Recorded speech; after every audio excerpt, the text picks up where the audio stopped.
Hello everybody and welcome back to The Shadow of the Silver Mane, our regular Warcraft themed RPG, Season 2 and all that fun stuff. Well, before we go into what happened last time, I'm gonna, as usual, ask these lovely people to introduce themselves. But before that, I just remembered I should mention, dear viewers, this episode is posted on Skoll Shorties channel. The episode after that shall be posted on Sir Thompshire's channel. All our links are in the description below, and the one after that shall be posted on my channel, Teeironor, then back on Skoll's, and so on and so forth. And now that I think I forgot to mention this last time, but oh well, I rolled some dice in the background, and the dice have decided that Sir Thompshire should go ahead and introduce himself and his character first. Could you please go ahead, Thompshire? Sure. As always, I'll be playing Benjamin Aaran, the conspirator, criminal, actually not murderer yet, at least in Stormwind. And this week is slightly more sneaky and a bit less forceful, just for this week, because it'll probably be useful. And yeah, that's kind of it. I was actually going to ask you to describe the little thing that happened. But yeah, for those who are unaware, when in Fate Accelerated, which is the game system that we're using, whenever a minor milestone happens, which can be pretty much anything, like I would have allowed you, Thompshire, to do this even mid-session, one of the things you can do is you can change your stats around, swap them around. And Thompshire decided, at least for this session, I don't know if it's a permanent thing or not, to shift around his sneaky with his forceful, which should be interesting. Okay, thank you very much, Thompshire. Next, the sneakiest person of all the player characters, Zelris. Could you please introduce yourself and your character? I'm Zelris, and I play Lyri, the Blood Elf conspirator who doesn't need to change her stats around at all because she's perfect the way she is. And hopefully she will continue to do criminal things in Stormwind and cause some ruckus. Fun stuff, fun stuff. Thank you very much, Zelris. Next, actually not according to the dice that I roll, because I just realized I made a mistake in rolling. But the players know one particular order, so I'll go with that. DoomGoblin, can you please go ahead and introduce yourself and your character?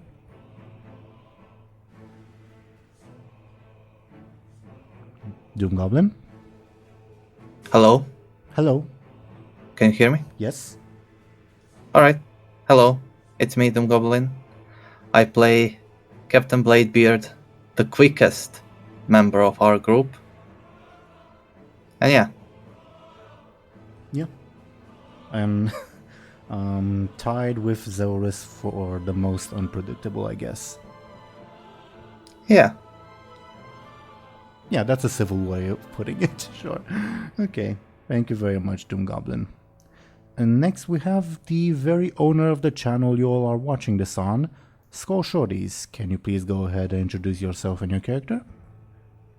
Yes, I can. I'm Skoll Shorties, and I am playing as the lovely and admirable Captain Buhd. That he is. Thank you very much, Skoll. So, speaking of which, could you also remind everyone of what happened last time, dear Skoll? Yes, I can. And I will do that right now. Awesome. Lying under arrest in a, until recently, luxurious room in Stormwind Keep, our hero's predicament becomes ever more complicated. As the evening hours came, they were contacted by Clovis Smith and what seemed to be Nisa, the Teeironor mage. The SI7 agent asked the party to follow him, which they did, given Benjamin Aaran's insistence to do so.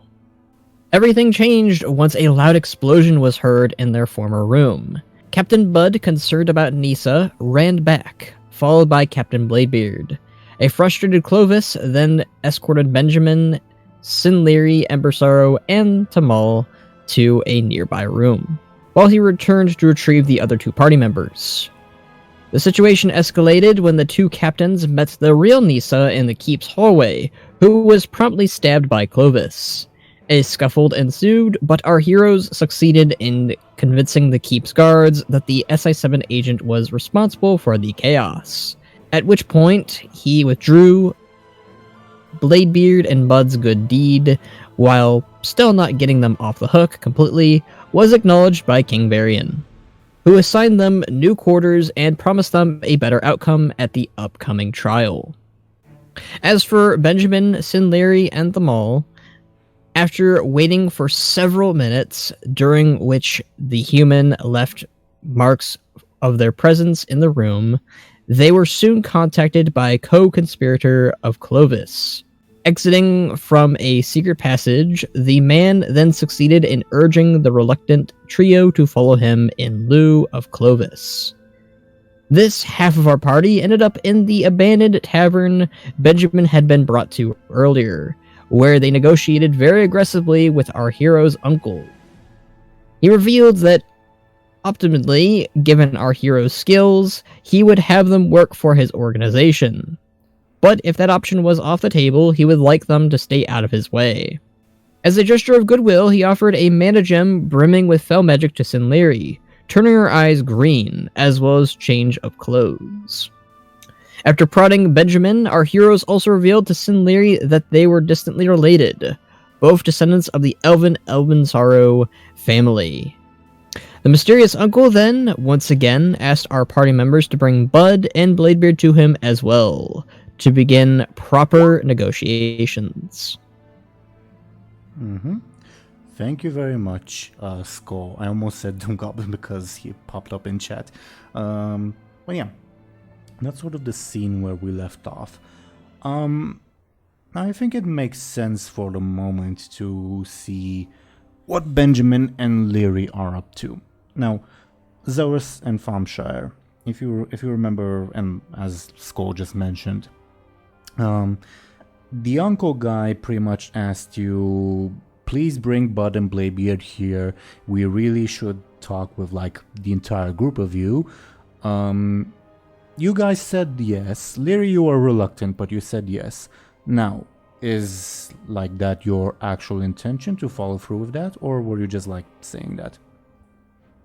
Bring them back? Probably not, but Lyri's still gonna go and sneak in and get to them. Sure.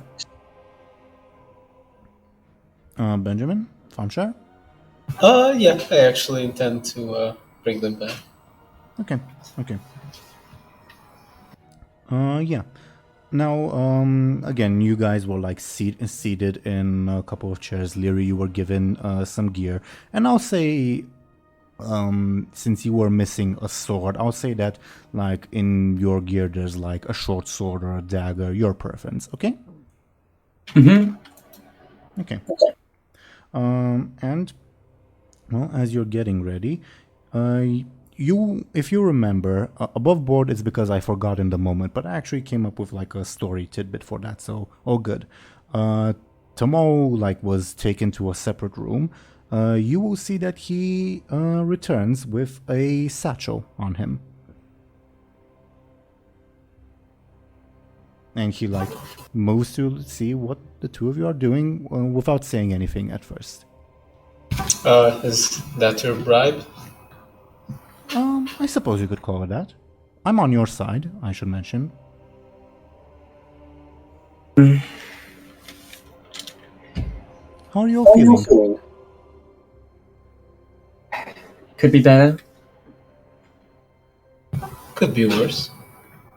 We're leaving. I should mention, just as you say we're leaving, someone else will come in from like the same side room that Tomo came in, and I'll put them on screen. Give me a hot second.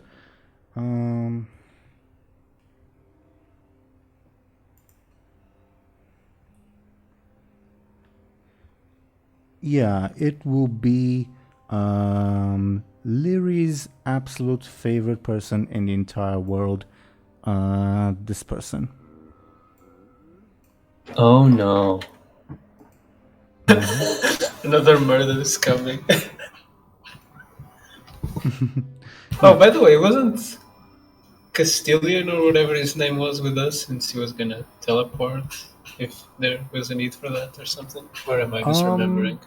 Since he was, I generally don't remember.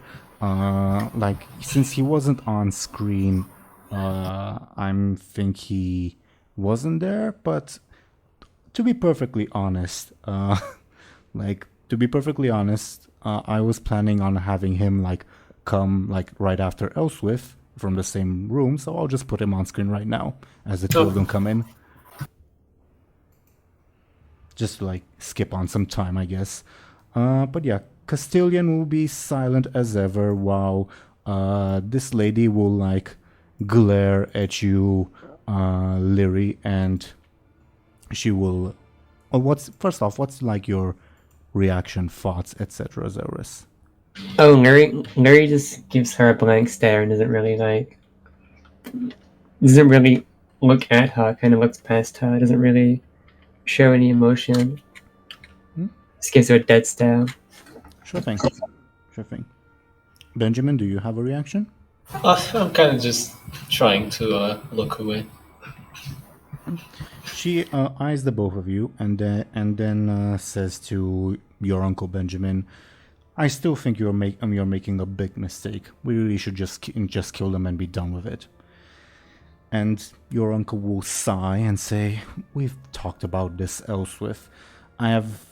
I'm firm in the belief that they can be useful, just like the botched escape attempt they just did from Stormwind's Keep. I mean, that's yet to be proven to me, dear Andor."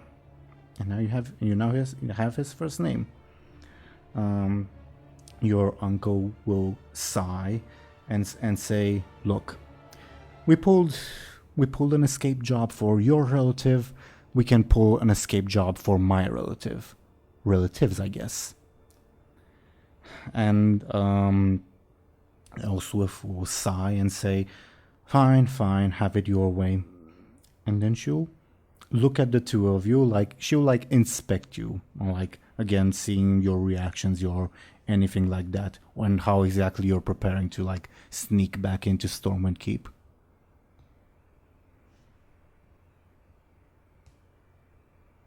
Do you do or say anything? Lyri doesn't react at all. Yeah, not particularly, no. Sure thing. Your uncle will say, "Well, if there's nothing else with, I believe we both have our duties to attend to." And she will sigh and say, Fine. Just don't come crying to me if you mess up again." And she will walk into a different room, not the one she came from. Your uncle will look at you, because we didn't like establish a plan in the previous session, at least not as far as I remember. And he will ask you, "So, do you two have a plan?"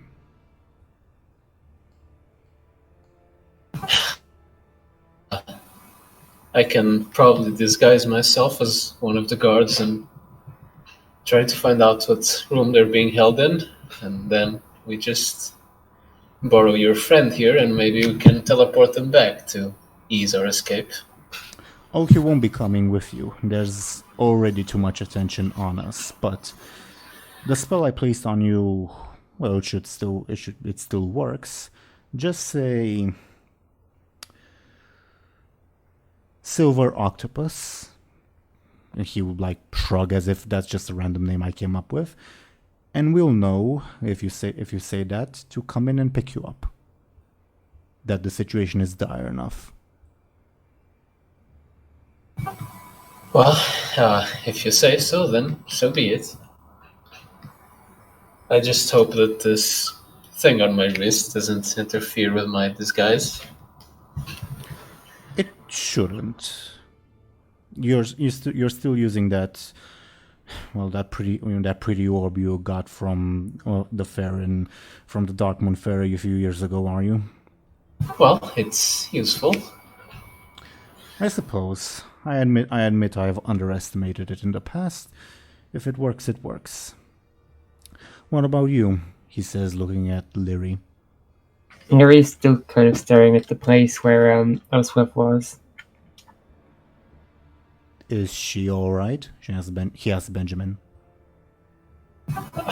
Well, not fully, I'd assume. But, well, she's good at sneaking, so that will be useful. Right. Well, he produces, he looks underneath one of the bars in the room you're in, and produces what looks to be a map. And you'll come to recognize that it's a map of that particular section of the keep, which you can also find in our little Discord that I'm not putting on screen because it's just a crappy Microsoft Paint drawing that I initially made just for myself, my own DM use, but I think it makes sense that it be provided to Benjamin and Lyri for this particular mission. Mm-hmm. Do let me know if you find it, etc., etc. I just replied to it, so... I did as well, okay. Your uncle produces this map and hands it to the both of you, and I would presume since both of you have access that Lyri will also look at it and know what's going on at this point. Your uncle will then say, "We don't know where Buhd and Bladebeard are held at the moment. I would presume that they would still be in the guest quarter," and he points at the map he just gave you. You'll come out from, and he points at a specific spot on the map, specifically the room you'll see titled Secrets. And what would be that guest area you mentioned? The guest area is everything. That entire map is the guest area. Okay, gotcha. Okay. Yeah. So the secrets room is where you guys will come out from that particular map. Mm-hmm. Mm-hmm.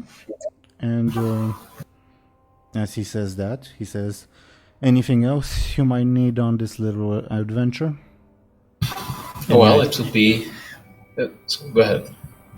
Any item of gear, any assistance, emergency signals?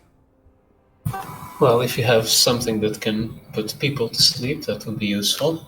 Avoiding killing more people would be for the best. Do you mean say, a blow dart or a poison? What do you mean specifically? Something more akin to a blow dart. We're not looking to just poison people's foods or water. We just want to quickly put them to sleep. I believe that can be arranged. And he'll motion for one of the mooks to go pick something up, and he will return in a couple of minutes. And he'll hand both of you a blow dart. You both have 2 darts each. I will require probably sneaky or quick or careful rolls for those attacks. Mm-hmm. And if you succeed, you will knock out the person you're attacking. Well, except for cases where you're trying to knock out King Varian or whatever. Right. Yeah, and he'll explain how they work, etc. And yeah. Anything else? Well, aside from that, it would be useful to know what rooms you decided to explode. I'm sure they wouldn't be lodged near those. I think the map on Discord does show where... Yeah, I'm just asking in character. Yeah, he will indicate those, and he'll probably say, "I imagine the rooms immediately next to those are no longer usable." Right.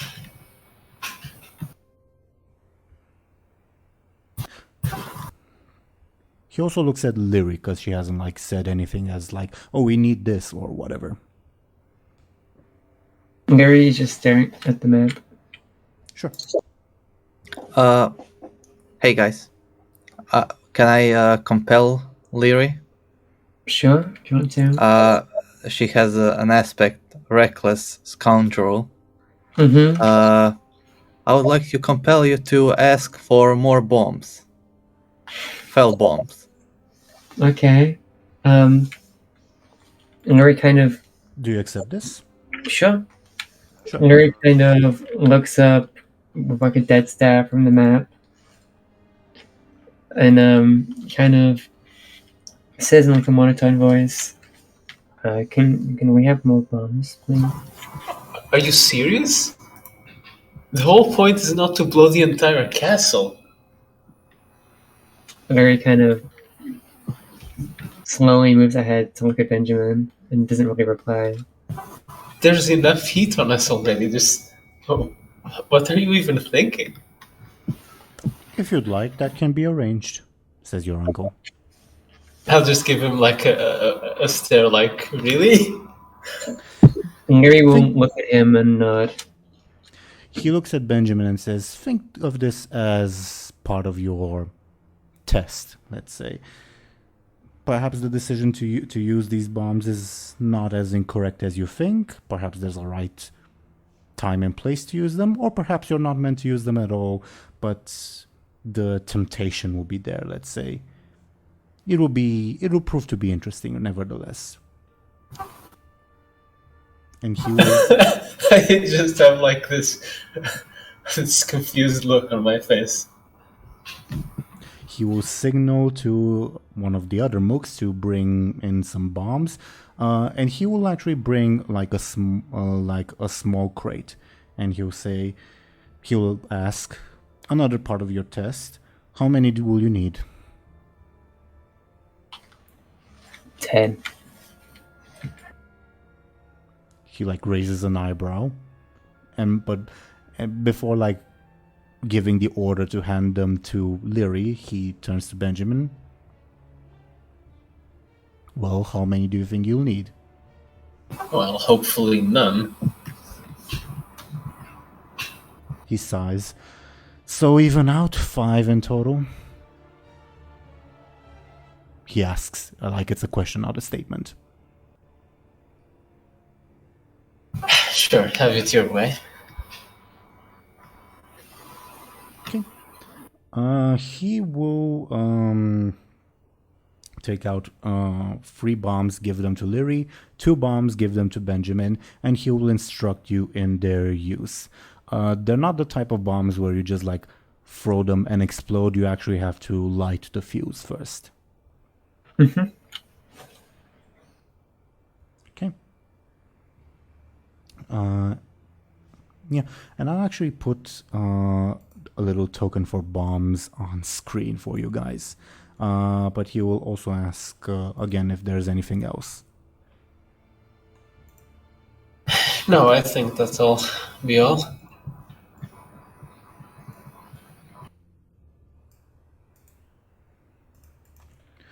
Very well.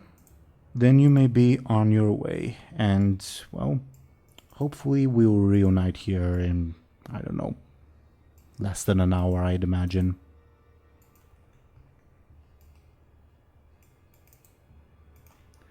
And yeah, do you proceed on your way? Yep.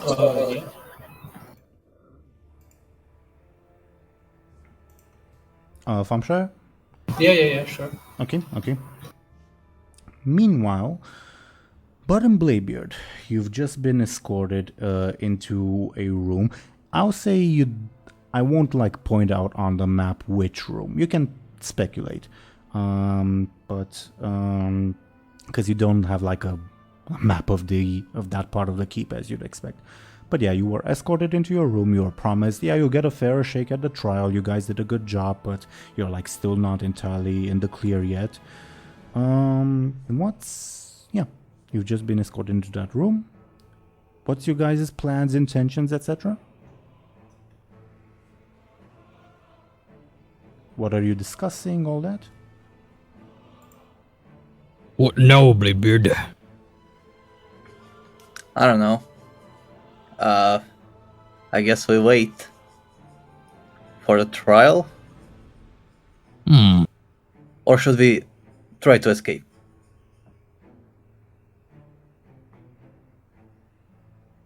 Well, Is escaping good? 'Cause Benjamin do that, but, Well, he either escaped or is dead. Oh. Zelris and Thompshire, sorry you guys, there's one thing I forgot to mention. Zelris and Thompshire, if you look at your map, remember that Bladebeard also threw a bomb? That bomb happened in the room next to the staff lavatories, okay? Okay. Sorry, DoomGoblin and Skoll. Carry on.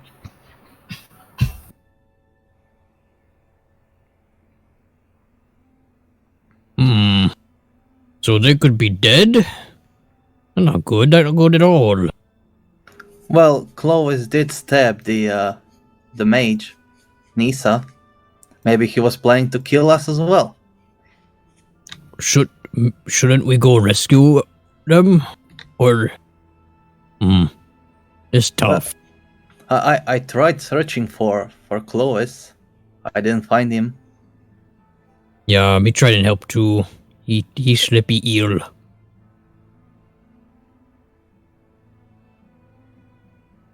Maybe, where could they have gone to? Do you think they leave city? I have no idea. Also, Tamal is gone as well. Oh yeah. Gonna have that face that just kind of vanishes. Tomorrow will have come with you, Benjamin and Lyri, by the way.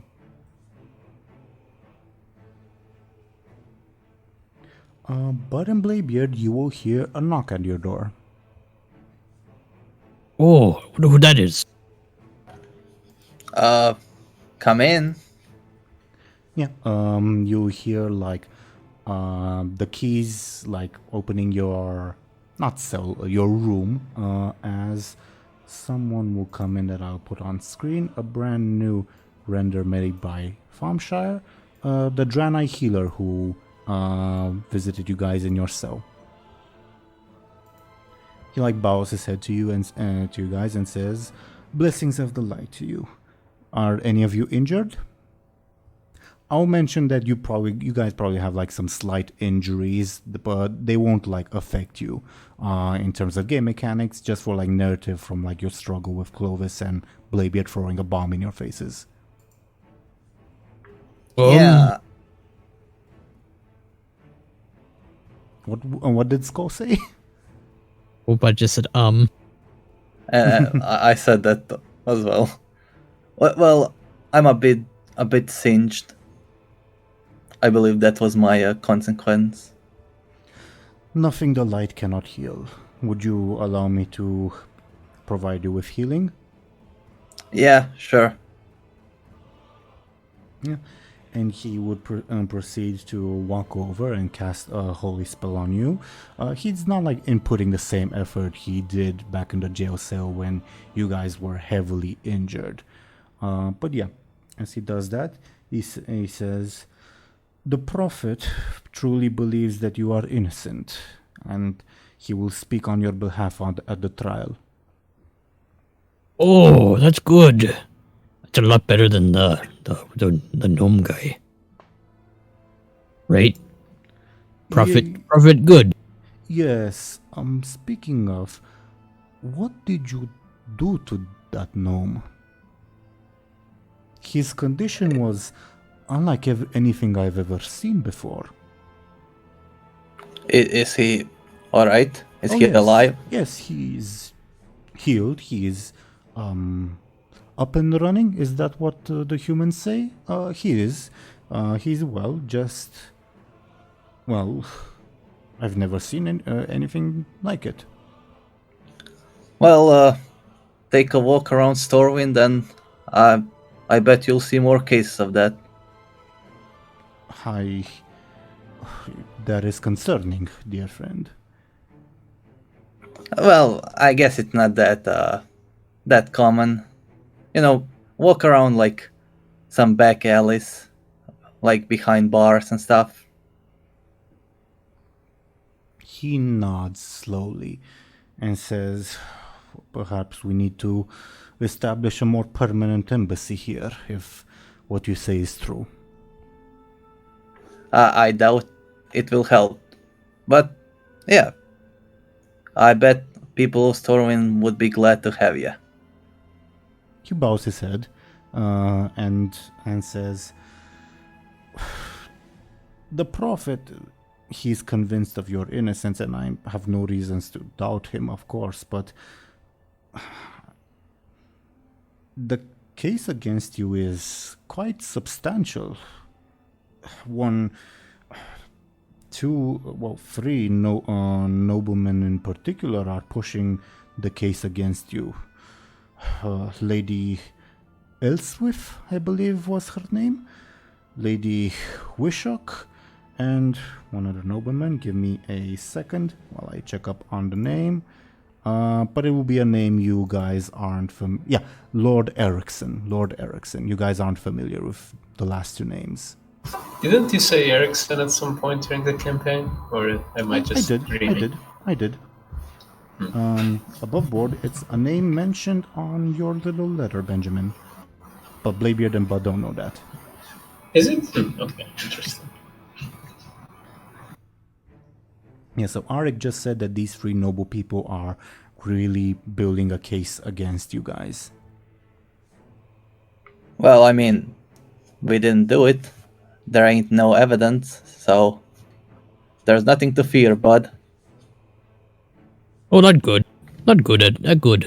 I mean, I didn't do anything. Well, except for escape, but we already know I do that. And, everyone was escaping, except Benjamin. Well, he escaped later. So yeah, everyone escaping. Right. Well, may the light reveal the truth of it all, I suppose. And as he finishes healing, he says, will there be anything else? Is the mage woman alright? Her injury Nisa? Her injury will take more effort to heal. She's currently under the care of, well, some of the best healers in Stormwind. I believe she will pull through, but, well, if you weren't there, she probably would have been dead. Yes, we help her. She friend. He nods in your direction, Bud. Also, I'm not sure if you're allowed to tell us this, but have Benjamin and Lyri been found, or their bodies? No, they have not. There was signs of Benjamin's presence in one of the rooms, but the tracks just vanish. Wait, like signs? He like pissed again, but now in the castle. Peace? I'm not sure I know that word. What does that mean? He tinkle. He lubricate. He urinate. Yes. Oh, he like blushes suddenly. No. One of his axes was found there. Oh, good. Bud think he have a serious problem if he keep peeing everywhere. I mean, Bud doesn't even do that. Bud does it in a bucket. Yeah, that Benjamin guy is a real character. Bud thought he have class. Why he peeing everywhere? Well, dear friends, the main case is against Benjamin and Lady Lyri. That was her name. Yes, that was her name. You two seem to be innocent, but there is also evidence against the three of you at this point. Three of Oh you? yeah. Oh. The two of you, my bad. Tamal. What's with him? I always forget about him. Did they found him? He's missing as well, but the cards were, well, Most of the guards did not know he was supposed to be there, to be honest. Just the guards in your room, and from there the news spread. Apparently, another conspiracy of that Clovis fellow. Oh, any news about him? No, nothing at all. Man, escaping from this place is really easy. Easier than it should be. Perhaps It should be hard. Perhaps we should be careful with what we say. He smiles at you and mimes a motion as if he's drawing a sword, and points with a finger at the door. Okay. Wait. Benjamin? He shakes his Is head. that no. you? He shakes his head no. Sure. Why would he be Benjamin? Wait, what do you mean, Ben? What do you mean if that's me? Well, he can turn into, other people. He can? No. Sometimes. Maybe. Oh, You have magical orb that, Buhd used it one time to turn into a pretty giant lady. It's a whole thing, but it was pretty fun to have a tail. I was a giant. I was like a super large. Oh, I don't remember that. Really? It was Oh, it was hard to miss. you always small though, so it just it poof. One forgot about it. Well, I will inform the guards. It might help in finding them and, well, ensuring a better and fairer trial for all of you. Thank you for letting me know. No problem. Are you sure you're not Benjamin?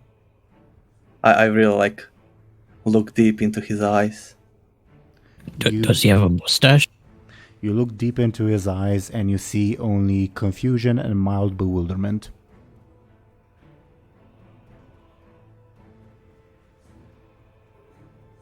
Wait, I would know that using magic cancels the spell, and he just healed me.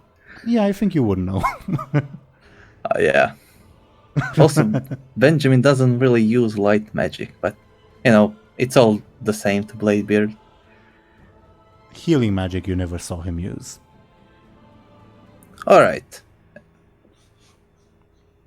I don't think you're Benjamin. Right. Well, will there be anything else, dear friends? I don't think so. Unless there's food. I do like food. Well, the kitchen suffered a little bit of damage, but you should be receiving food in a couple of hours, I believe. Oh, not good. Not good. Blessings of the light to both of you. And he bows and turns to exit. Bye-bye. See ya, mate. You're very nice. Yeah. And before we shift to Benjamin and Lyri, after a couple minutes you'll hear another knock on your door, Buhd and Bladebeard. This time a more frantic one. Hello. Why do people always knock? We are locked, and we don't have a key. Well, maybe, last time we flooded the bathroom and it go everywhere, so maybe they're just very cautious about us pooping. We ain't pooping. You can come in. Yeah. You'll hear once again the door unlocking as this gentleman comes in looking very agitated, and he walks straight to you, Bladebeard. Hello. Oh, Fizzle McChisel. How you doing? Hey, Bladebeard. Hey, he looks around and whispers to you, you got any more of that stuff? Sorry, mate. Not right now. Please, But please, I Bladebeard. can get you more when I get out. Bladebeard, he like he looks to be like shivering and like looks around and says, "Please, Bladebeard, I need more. Please, please, please, have everything. Have anything. Please, come on. I've been good to you. I've been good to you. I'm on your side." All right. Wait. All right. I tell him where. Did we ever name? What was his name? We did name him. Trun. Yeah. Did we ever name his store? No. I tell him the name of the store and where it is. An alchemist? How will that help me? You will know that that Trun like has a front as an alchemist, but he's actually selling the stuff. Yeah. Just go there and tell him that Bladebeard sent ya and that you want some of the SI7. But that's all the way in the Dwarven district. I mean, I'll go if I don't have any choice. But please, Bladebeard, you gotta have some of it, more of it on you, please. I have some different stuff that works, you wouldn't like. Please, come on. No. Please. You were lucky once. I'm fucking begging you. He like drops to his knees. Please. I need it, Bladebeard. Bladebeard, you will know that the quote-unquote SI7 doesn't usually like produce these effects. You would presume that it's because he like took a massive dose of it. Just go home or go to Trun. I can't. I don't have anything on me right now. Trust me, I would give it to you if I had. Can you give me a sneaky? But I don't. I'm not lying. Well, you mentioned you have some other stuff.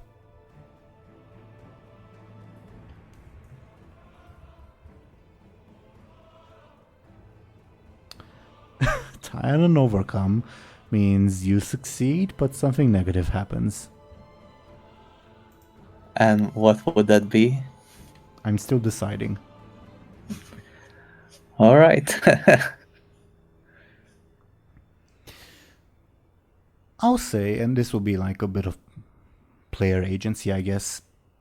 Like, Chisel believes you, but as you're like looking at this conversation, you see a glimmer in Bladebeard's like pouch or backpack or whatever he's carrying, including several vials. It's entirely up to you if you mention that to Chisel or not. Okay. Okay. So Chisel looks down disappointed and says, "Come on, man, I can't make it all the way to the fucking Dwarven district. I'll die." No, Man, this city is dangerous. Oh yeah, it is. But I can't help you, mate, and I don't think you're gonna die. It's not that big of a difference. Dwarven district is, in front of the castle, right? It's like Dwarven district and Old Town. But I need it now. He like starts crying. Well, sorry, mate. And I think Trun is the closest guy that has some. All right. I'll head there. I hope you're not lying, Bladebeard. Please, I've been fucking good to you all these years, and I can't really take it at this point. I would never lie to a friend like you. Okay. Good seeing you. Yeah, see ya tomorrow. Tomorrow? What's tomorrow? Why tomorrow? What? The trial. Shit, I forgot about that. You don't need to worry about it. Just show up, all right? And don't be high. I can't promise that, Bladebeard. I'm gonna be fucking honest. I can't promise that. All right, just be there. Okay. He like turns around and starts sprinting, like opens the door in a hurry and starts sprinting outside. And like the guards look bewildered, and one of them peeks that like their head inside the room. I guess again, unless you like try to stop Chisel or whatever. And the guard like peeks their head and says, "Everything all right in there?" Yeah, he has a lot of work, a lot of preparations for the trial Okay. tomorrow. That guy crazy. Right. Well, supper will be in 1 hour. And he like slowly closes the door. Oh, I can't wait for supper. That'll be good. Oh wait, was that Benjamin? I don't think that was Benjamin. He normally talks to us. I'm suspicious. Anyone could be that guy. You think that there's a lot of people who are the people that they aren't? Like, they say that they're something, but they aren't something.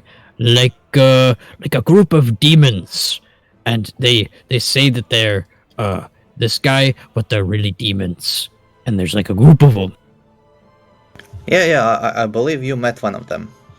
One of those kind of demons, right? Oh yeah, I did. The horny fellow. Most demons are horny. They're really horny. They got a problem. Yeah. I mean, Buhd not horny. Look, Buhd not horny at all. Yeah, I mean, at one point you were horny, but now you're not.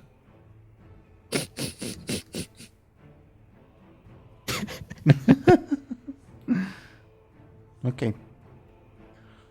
So, what I would propose at this point, we will like turn I'll type all of your guys' initiatives, and what we'll do is according to your quick again.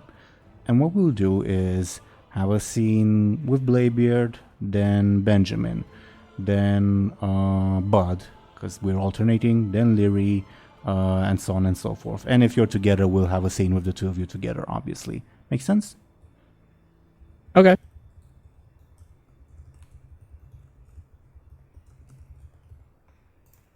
Okay. So,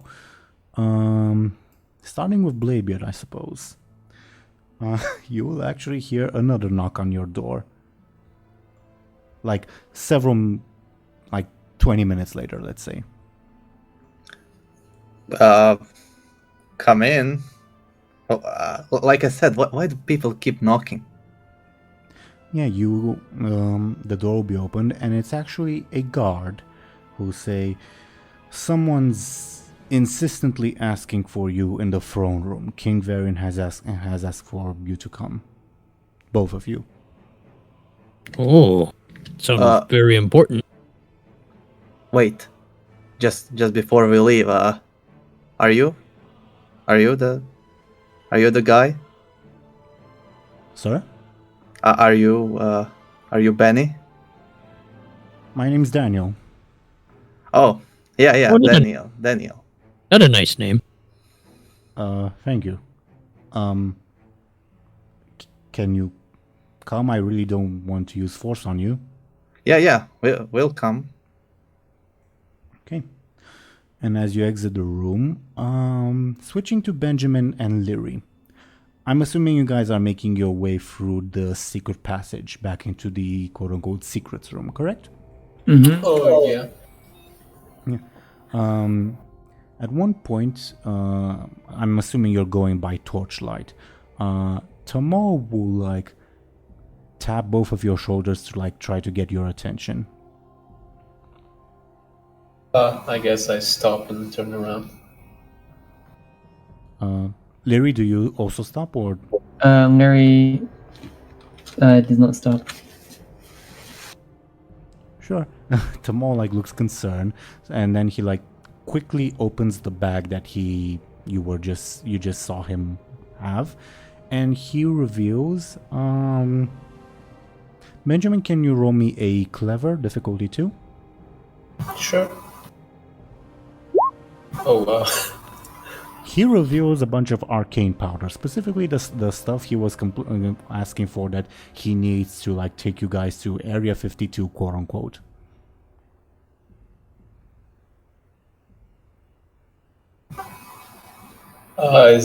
Is this the stuff you wanted? He nods. Do you want to go to your place thing? Well, he like motions for you to like keep following Lyri because he doesn't want to leave Lyri alone. Do you go with? Yeah, sure. Mm-hmm. And he says, "Emergency for all," and he like points at your arm as if to indicate, "I know they're listening." Oh, Right. Take one of these bombs for emergency. Yeah. Larry stops and kind of waits for them to catch up. Benjamin, you're handing one of your bombs to Tamal. Yeah. Okay, that won't backfire. Sure. Okay. He takes it. Yeah, Lyri, as you stop and you wait for them to catch up, Tamal like tries to rush ahead and like tries to show you what he has in his bag. Do you take a look? I guess I give a glance. Can you also give me a clever difficulty too? Yeah, you would also recognize it as Arcane Powder, and you would remember him mentioning that, oh yeah, I need some Arcane Powder to teleport us to someplace. Okay. Lyri looks at Benjamin. Can I tell, like, what kind of spell they have on him?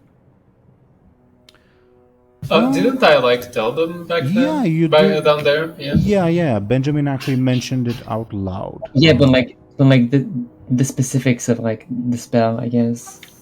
I mean, if you're just looking at me questioningly, I just kind of point at my wrist and then at my ears. Well, Zelris, can you roll me another clever? Because you have other ways of like sensing beside your eyes. Okay, with a 4. Like, do you have a specific question? And I'll give you an answer according to the roll. Like the mechanisms of like how it works. Like, is it active all the time? Is it easily like active all the time? Yes. Mechanism of how it works. It's like functions pretty much the same way as like a real world microphone, let's say, except it's obviously not electric.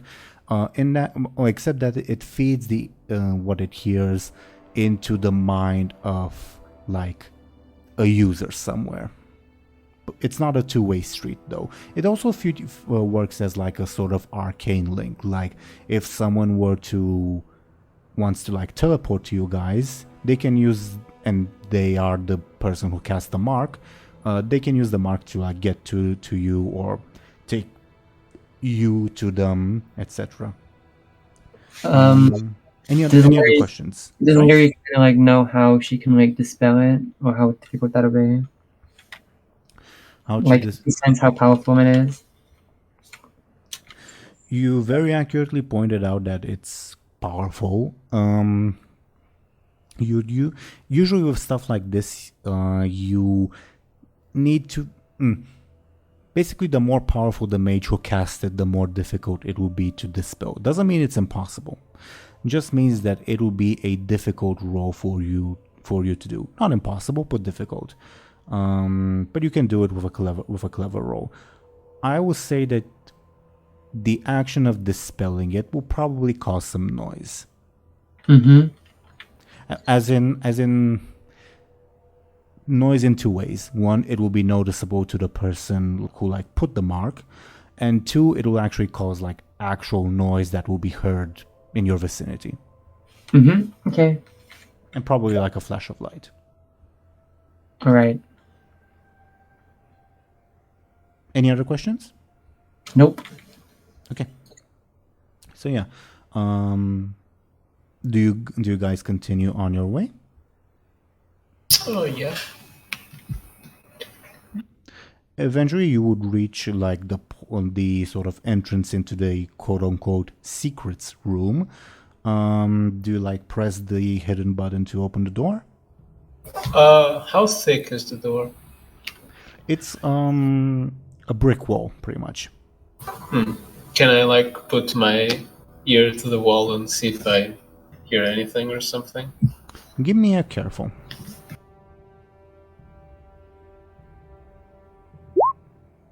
Rip. You don't hear anything. Seems clear, I think, but let's be careful. Prepare the blow darts they gave us. I did not receive such a thing, but I trust you too.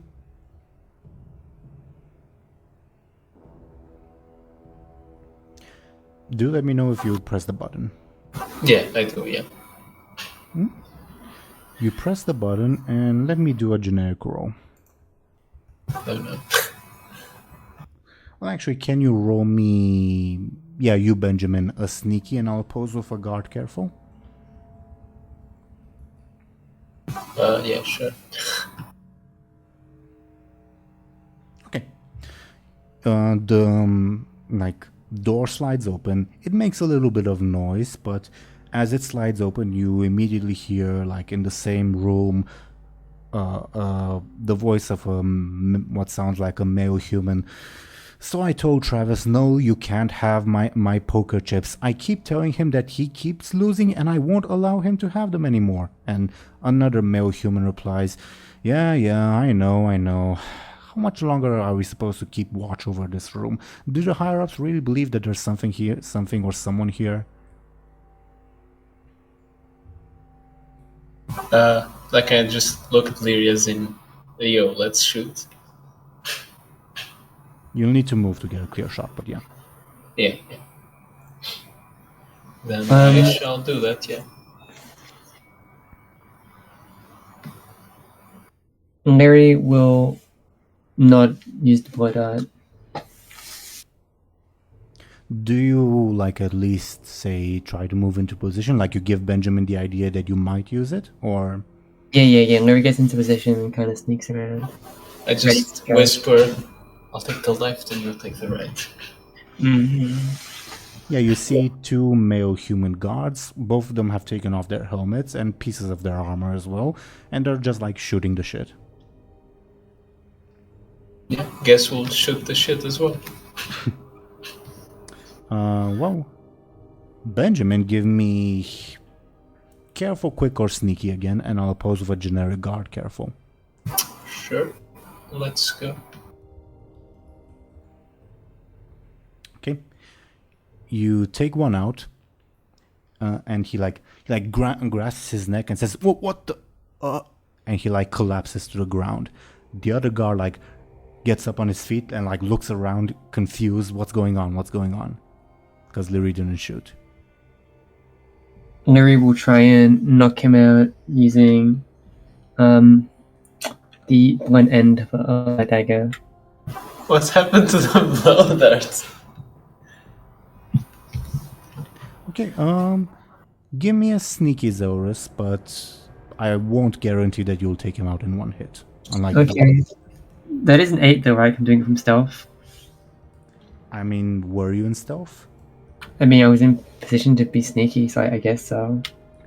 I mean, even with a 4-point difference, even if it's not an 8, like if we take it as a 6, it's enough to knock him out. Okay. I'll just whisper, what the fuck? You were supposed to use the dart. And Lyri just kind of gives him a blank expression and shrugs. Well, fine, at least it worked out. And I'll give a look to one of the guards and I'll use my orb to turn into one of them. Mm-hmm. Lyri kind of gives Tamala a glance and kind of gives him a hand motion to kind of stay back behind me and Benjamin. Yeah, you should stay behind and watch these guards and please don't mind scramble them. He says, very well. I'm also ready to assist. He once again gestures at his pouch, and then he says, "But I will do as you ask me." We will fall back to this room anyways, so... If anything goes wrong, you can assist us. Or he kind of murmurs. Well, if I will know that things have gone wrong, You'll be able to hear. oh dear. Okay, I hope they don't go that wrong. Lyri shrugs. I just kind of clear my throat and... Shall we? Mm-hmm. Before you exit the room, I'll sort of take it as like your turn will be quote unquote over in like this interplay of player characters when you like move from a room to another. Make sense? Mm-hmm. And you guys just moved from the tunnels to the secret room. Okay. Buhd and Bladebeard, you're being led from your room in the direction of the throne room at this point. Do you do or say anything? Let's say that we talk with the guard. Yeah, he seems friendly enough and willing to listen. He looks at you. What's up? Yeah, can we know who's our secret admirer? One Lady Whitley and one Lady Cleopatra Summers. Oh, I know them. I know them. Oh, Thompshire, do let us know when when everything works, I guess. Can actually one of you guys type that in Discord, please? I can't like look at the Discord at the moment. Type what? To Thompshire that to let us know when he's back. I think Hello? it's Hello. stable or not. I We don't hear know. you. We hear you. We hear you. We hear you. Okay. Yeah, the guard mentioned. Oh yeah, Lady Whitley and the Lady Cleopatra Summers want to speak to you or about you. Oh, two ladies wanna see us, Buhd. They're the ladies that hold Buhd's people. Yeah, I remember. Of course. Yeah, we can expose them to the king. Oh, But I don't mean expose them. You can expose their slavery stuff. Slavery, What? says the guard. yes. Oh, okay, they- I'm back. I think. I'm back. Welcome back. Yes, they enslaved my people. Slavery is illegal in Stormwind. I guess we will. I guess if your claim is true, well, it's not up for me to decide. There's a lot of stuff that's illegal in Stormwind, and yet it's being done. So, especially by nobles. Right. As you get closer to where the throne room is, which is a straight walk, you hear sounds of like an upset lady shouting, let's say. Okay. Yeah. I think your turn won't be to like move from the hallway to the throne room because it's a bit of distance from your room. But I'll say you move closer-ish. Okay. Benjamin and Lyri, are you here with us? Mm-hmm. As you open the door, can both of you give me a careful? Benjamin, your stunt would apply.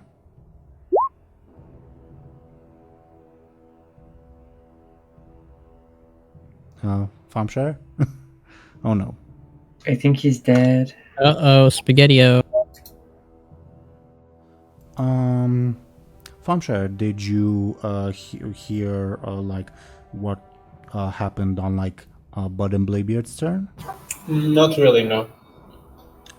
The guard was taking them to the throne room where they heard like an angry lady shouting, and the guard said, "Oh yeah, someone named Lady Whitley and Cleopatra Summers were asking about you. That's why we're taking you there." Okay. And I think I heard in the beginning of our turn that we were supposed to roll careful, right? Correct. You and Lyri, yeah. Can you also roll your careful? If you're stunt applying, okay, that's not quite good enough. Okay. So you just came out from the quote-unquote secrets room. What now? You have the map available to you guys, right? Do you see anything? With that roll, no, not really. You hear sounds of activity from your right, but that can be anything. You got a very poor roll. Well, okay.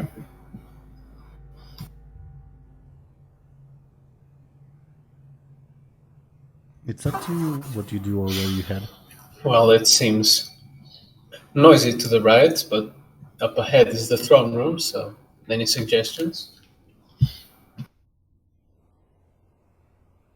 Me? Rooms. Yes.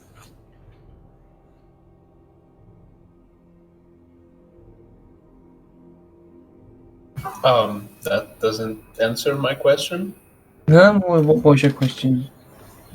I'm saying that there's noise to the right, and up ahead is this throne room, so it should have more guards. So, which way should we take? The way with the least amount of guards. So, the noisy way.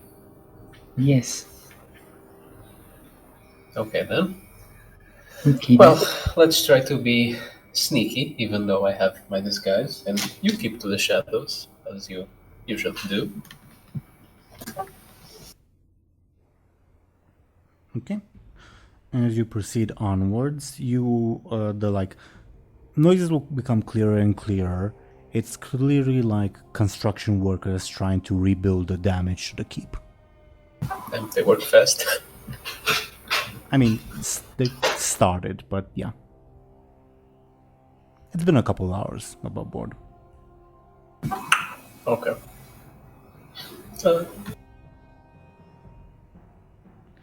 Do you continue in that direction and say we'll stop when you reach the first crossroads? Well, I guess we'd stop at the second one. The one with the dining room and cleaner room? Yeah. Okay.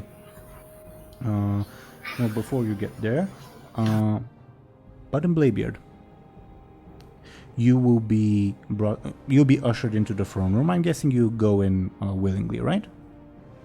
Yeah. Okay. And give me a second to put these lovely ladies on screen, cause you will see. Fuck! I pressed the wrong thing again. Give me a second.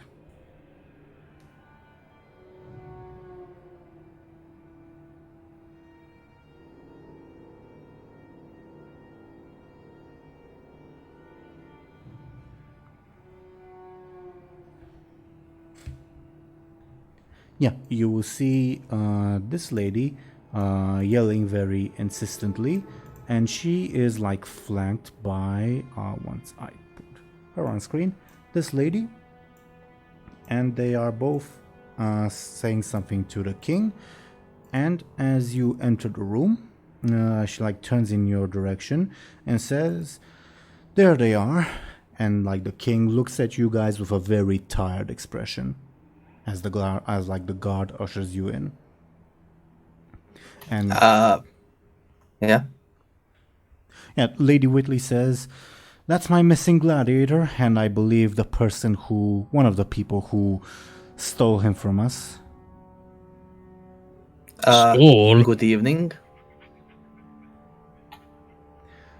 The king sighs and says, "Lady Whitley says that you have been taken from her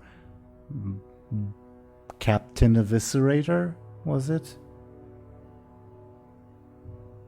That's the name they call me, but I'm Buhd. Right.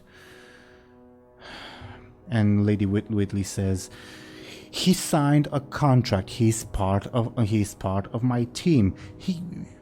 That dwarf and his companions derailed the entire Brawlers Guild tournament. They need to be punished for it, and my gladiator returned to his team. And the king turns to you and says, what say you? No. You signed a contract, Captain Eviscerator, says Lady Whitley. And she produces a piece of paper, but you don't remember signing anything, of course. Your name is on here. You're a willing gladiator for our cause. Not for our cause, for our team. I don't know how to write. She blinks and says, well, your signature's here. What does it say on the, as far as the name? You're a bit far away to tell. Can Buhd walk over to see what it says? If you approach, she will pull the thing back. Not allow you to see it. I can't read it from there. Well, your name is very clearly spelled over on it, Captain Eviscerator.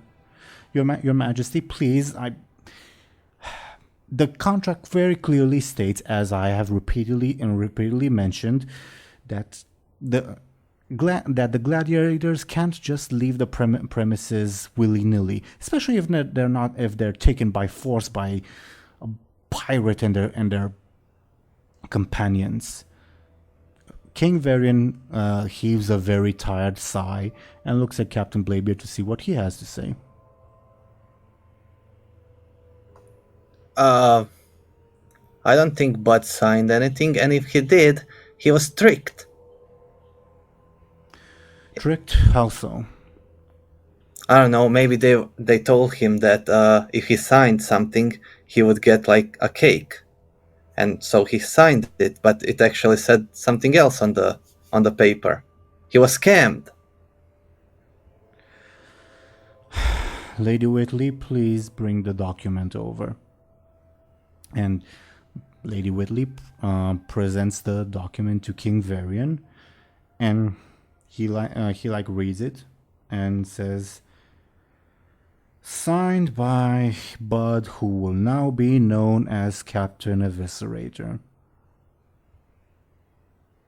Never agreed to that name. Not even a good name.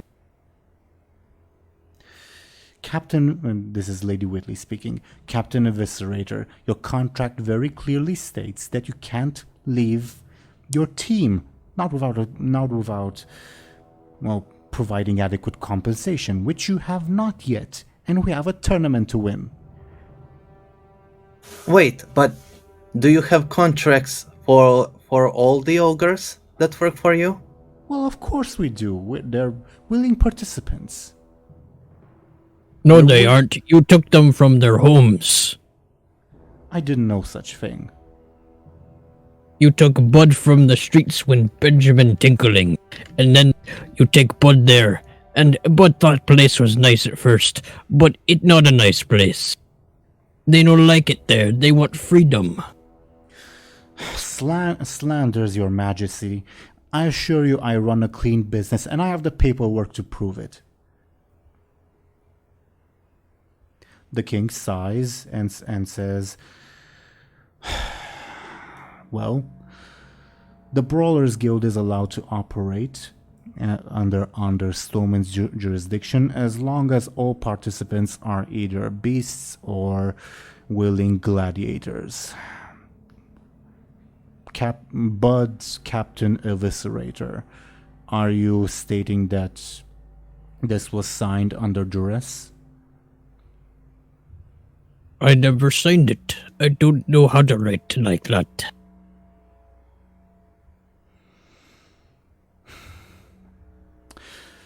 You there, Captain Bladebeard, was it? Aye. you vouch for this. What's your relationship with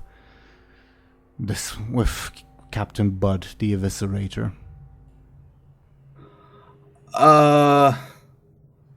Well, we are friends, right, Bud? Yes. Yeah. We have complications, but we're friends. We are former colleagues. Right.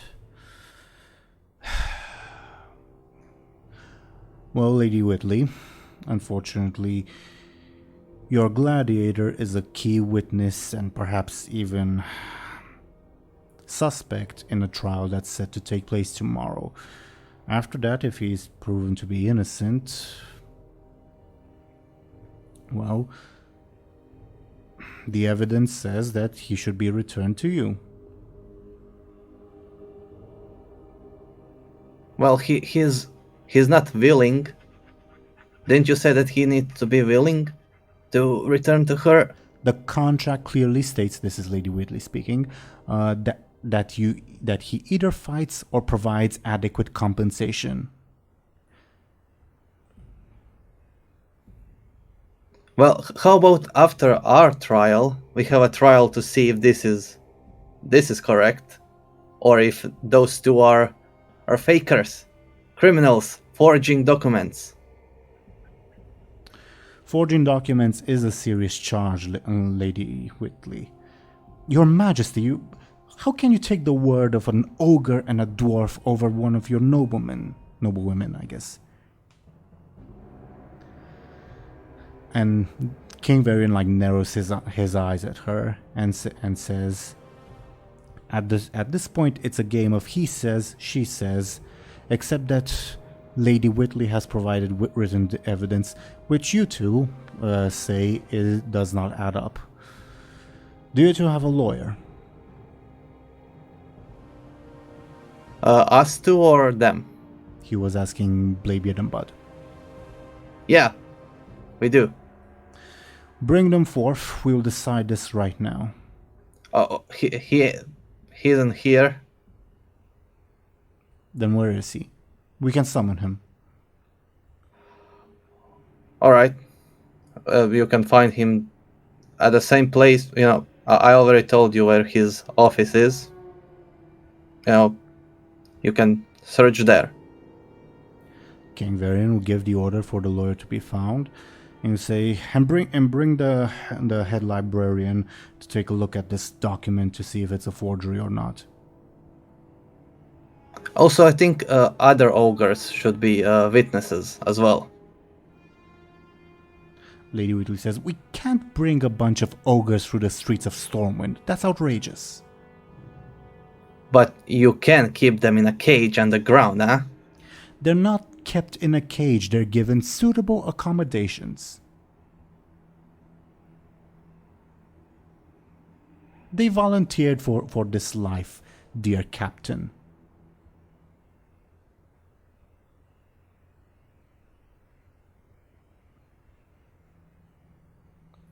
And, well, I suppose, should we check in to see what Benjamin and Lyri are doing? Yeah. Okay. Benjamin and Lyri, as you're walking, well, before you mentioned you were going to the second crossroads, but at the first you clearly hear construction work going on inside the room. The door is momentarily closed, so you won't catch anyone's attention, but yeah. What's your plan now? Wait, the first crossroads? If Between the cleaner room and the guard room? Yeah. Oh, okay. On the room to your right, aka the one next to the staff lavatories, you clearly hear construction workers above board. That's where Bladebeard threw his bomb. Okay. Right, yeah. I guess we keep moving. Lyri, you too? Okay. As you reach the second crossroads, you hear more construction work to your right, and you will actually see some workers bringing, what's the word? I don't know I forget what the a wheelbarrow. I don't think that's the right word, but basically like a thing that's carrying like stones and stuff like that for rebuilding. Can both of you give me a sneaky roll? Is that a 10? Ooh. I mean, yeah, the construction workers are way too focused on their thing, and if you like wait a second for them to enter the room they're rebuilding, you'll be able to make it. Okay. As you reach that other crossroads, you don't really hear much noise from like the path ahead. From your left, yeah, you don't hear much noise either. I guess we turn to the left since Buhd would be our former room, which I assume they wouldn't be there. Sure. Okay. As you reach the second crossroads, you hear noise coming from your right. Feel free to give me a careful to like recognize what's going on.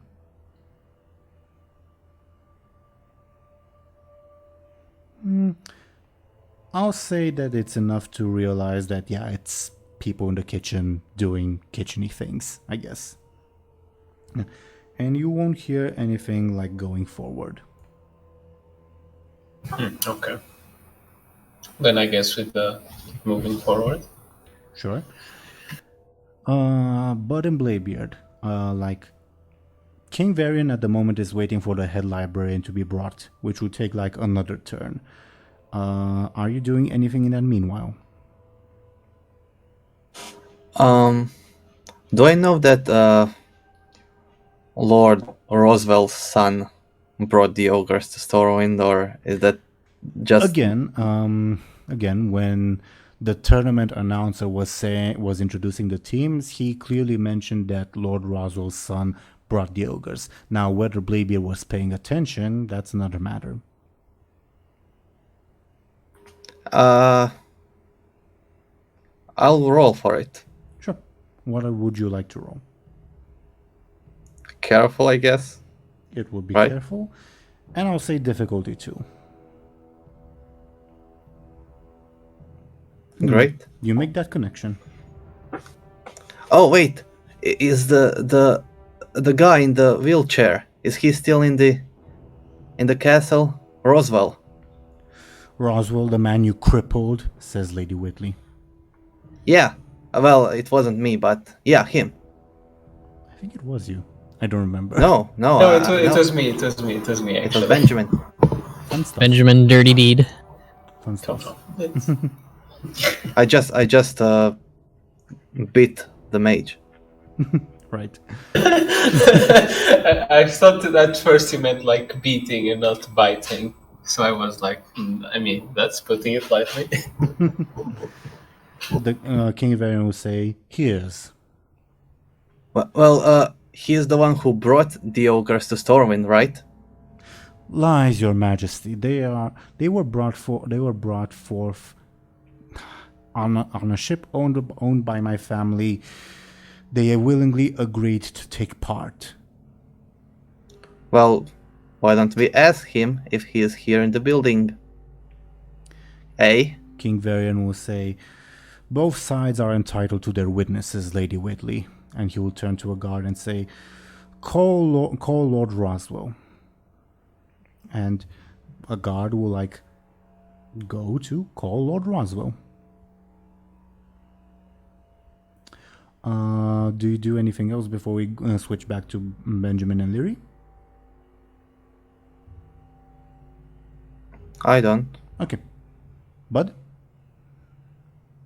Sorry. What was that? Anything else before we go back to Benjamin and Lyri? Buhd just looks very uncomfortable and uneased around the two, clearly. Mm-hmm. Sure thing. Benjamin and Lyri, you continue onwards towards the south from where you were at, correct? Mm-hmm. Okay. As you reach the other crossroads, can you once again give me careful rolls?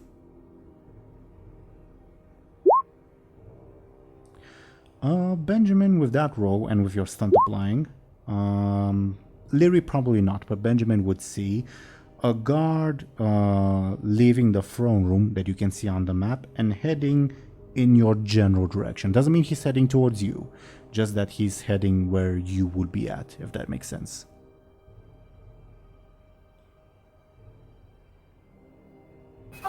Can I peek if I see any guards on the doors immediately next to the intersection? To your left or your right? My bad. I'd check both, I guess. Oh, right. My brain farted. My bad. To the room on your right, which you would know as Nisa's room, you don't see any guards. Do I know it as a room? I think you would, yeah. Okay.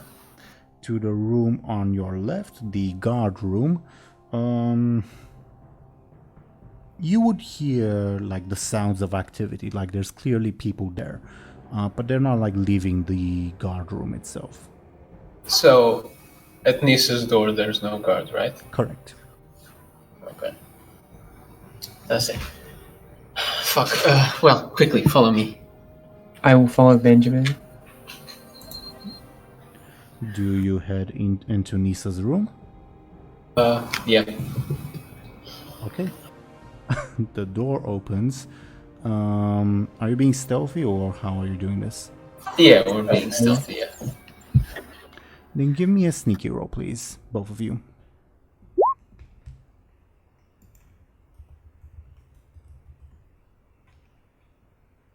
Okay. As you enter, you will see what looks to be an unconscious person in the bed, and next to the bed is someone that looks like a priest, a human woman priest that was clearly healing her. That's at this point taking a cat nap, let's say. Not here, not here. Yeah, I quickly close back the door. Let me roll to see if the guard will see you as he approaches.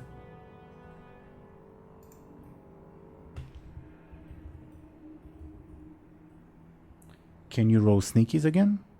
Oh god. Lyri's fine. Ouch. I'm not fine. He clearly sees a person crouching next to Nisa's room, the guard, and, well, unless you want to reroll or whatever, Benjamin. And he says, "You there? Who are you?" And as he walks in that direction. I heard this guard's name, right? That particular guard, no. Do you mean the guard you're dressed as? Yeah. I don't think you did, but When they were having a conversation, didn't I hear one of the names? I'm pretty sure. Yes, I think one of them was said, yeah. I genuinely don't remember, but I'm willing to give it to you. Okay. Then I don't remember his name, but I think Benjamin. Make one up. Doesn't matter. Is I don't know, Edward. I don't know. Sure. Yeah. Makes Let's sense. go with that. Makes sense. I'll just quickly get up and say, Edward, sir. The guard is still a ways off, and he says, "What were you doing sneaking around there?" He doesn't see Lyri, by the way. Well, sir, I was actually trying to see a priest at work. It's fascinating what they can do, but it's very unprofessional. I'm very sorry, sir. No one said you outranked that guard, by the way. But yeah. Yes, sure. But I mean, he was like a lowly guard sitting on the ground, so I assumed, I guess. Again, if you look at the map, you are in front of Nisa's room. The guard currently is yelling at you from where the X's are, if you look at the map. Oh, that's far. Okay. Yeah, and as he's yelling and making a lot of noise, you will hear other guards peeking their head out from the guard and oh, what's going on there? Oh no. Okay. Shall we check in with Buhd and Bladebeard? Sure. Buhd and Bladebeard, it's taking a while for them to get Roswell. And King Varian asks, "What's taking so long?" And one of the guards says, "I don't know, Your Majesty. Shall I go check?" And King Varian makes a motion with his hand yeah, go. And the guard does go.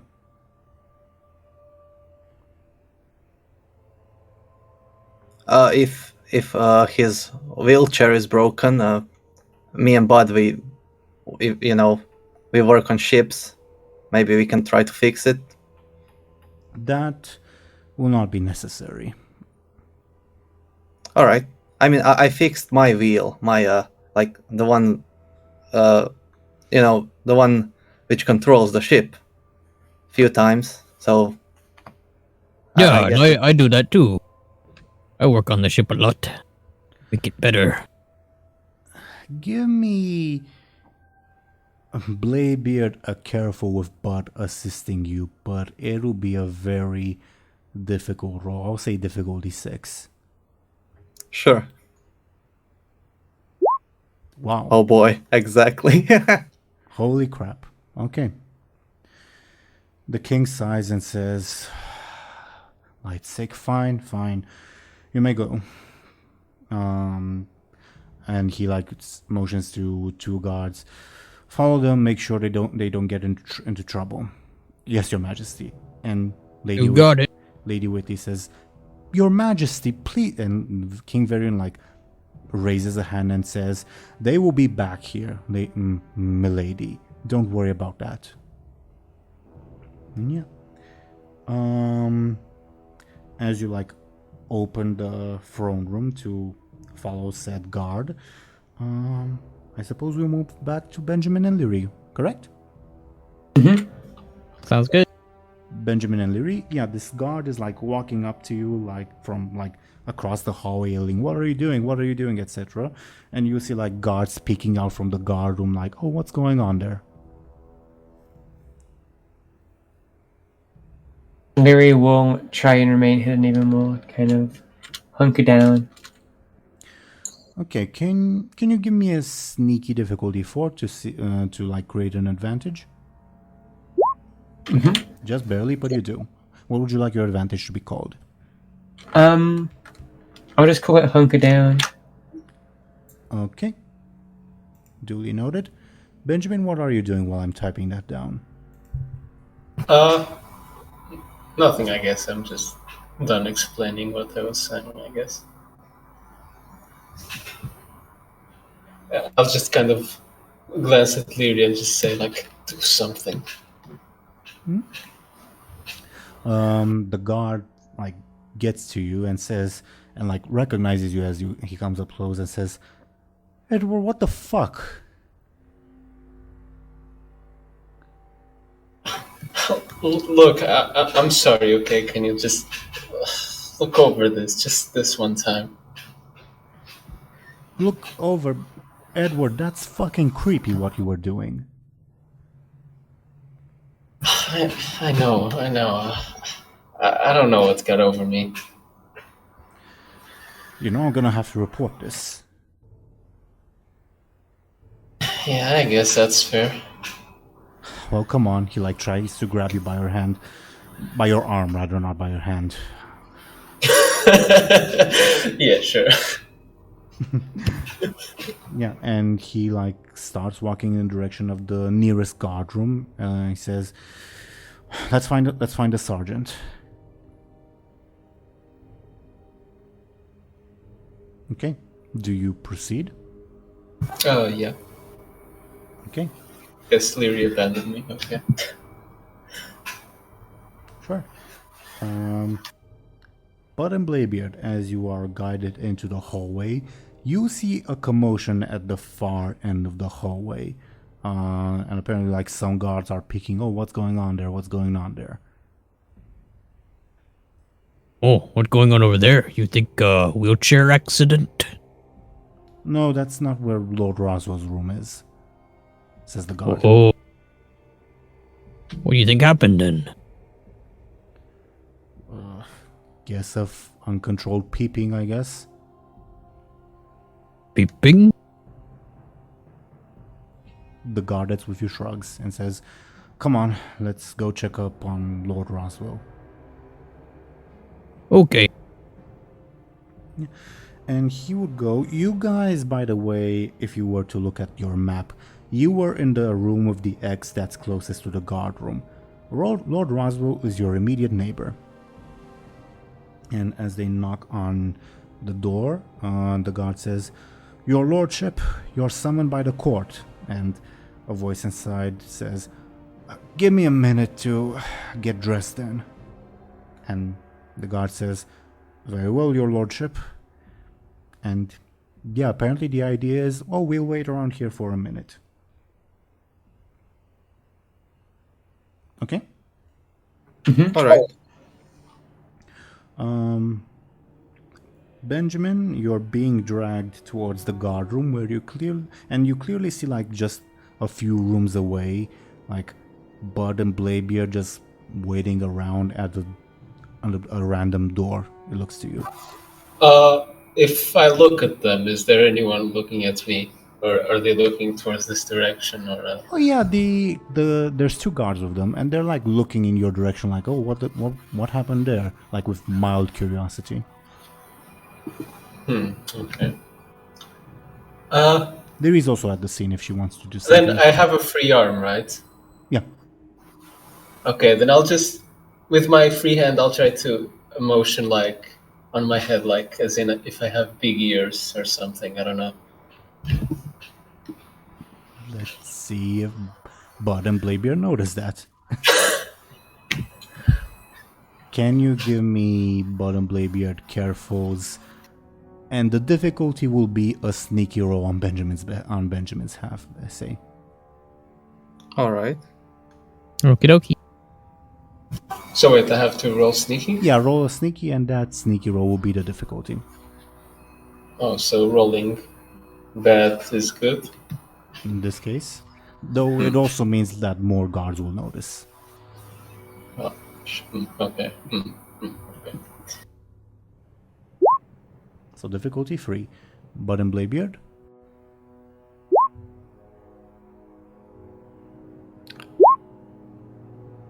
But you're distracted by the idea of you being a slave. And Bladebeard, you clearly see this guard like motioning as if he has elf ears.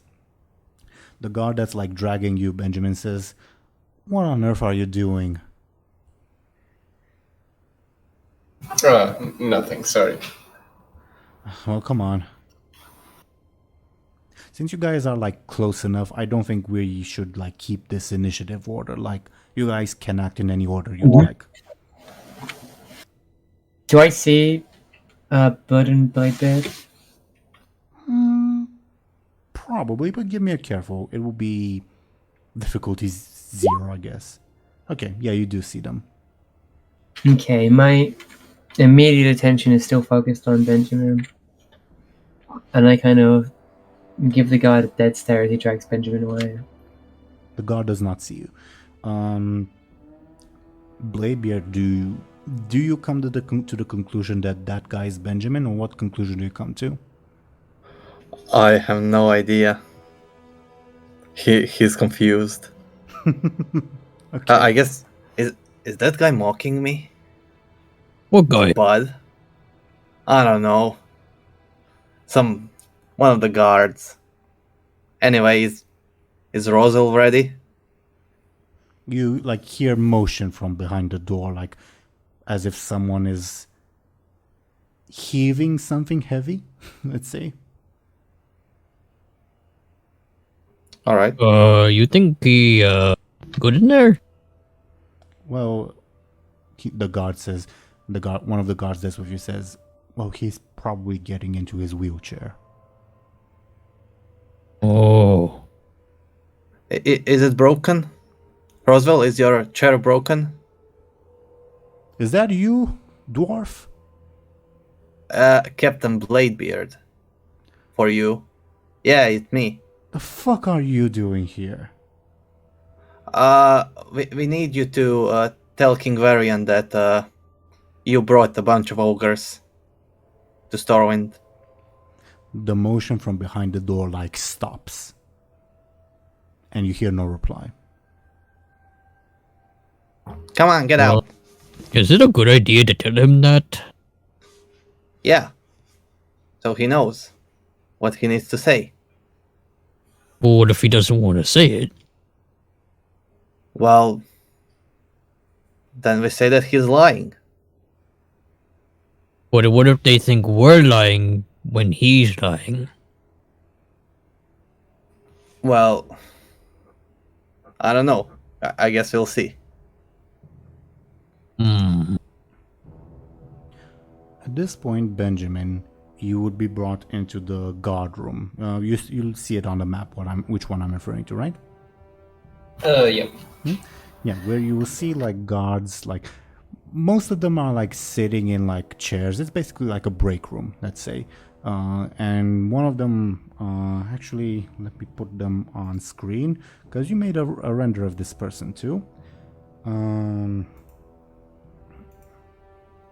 Yeah, the apparent sergeant walks up to you and says, "What's going on here?" And the guard that was with you says, like, looks at you as if he's expecting you to confess. I kind of just stare at the ground and say, I was checking out the priestess's work on the Kirantor envoy, ma'am. Like some of the guards like chuckle, and she, will you resist her attempt to slap you? Not slap you, to punch you, rather. No. Okay.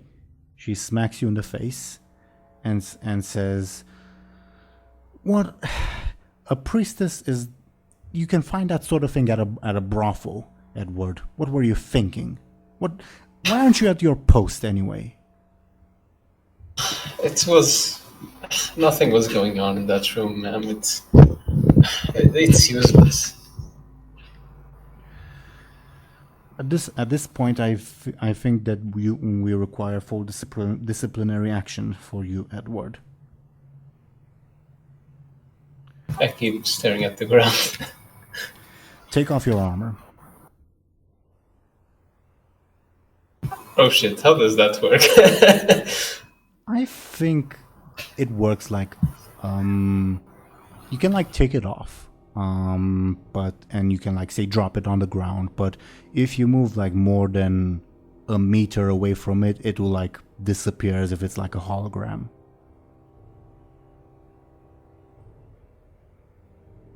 Okay.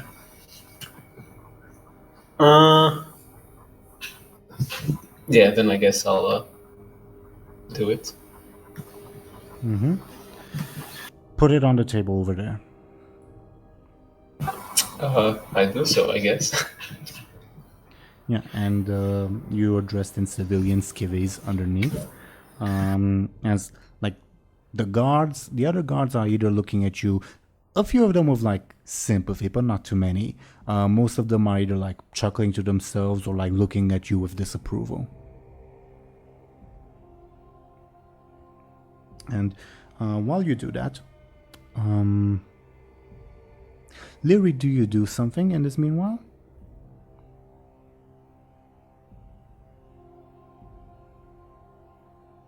Zelris? Oh, I forgot I was on push talk. Lyri sneaks closer to the room that she saw Benjamin get taken into, but she doesn't do anything. You would be able to hear what's going on inside, I would say. And you would also see Buhd and Bladebeard at like a few rooms down.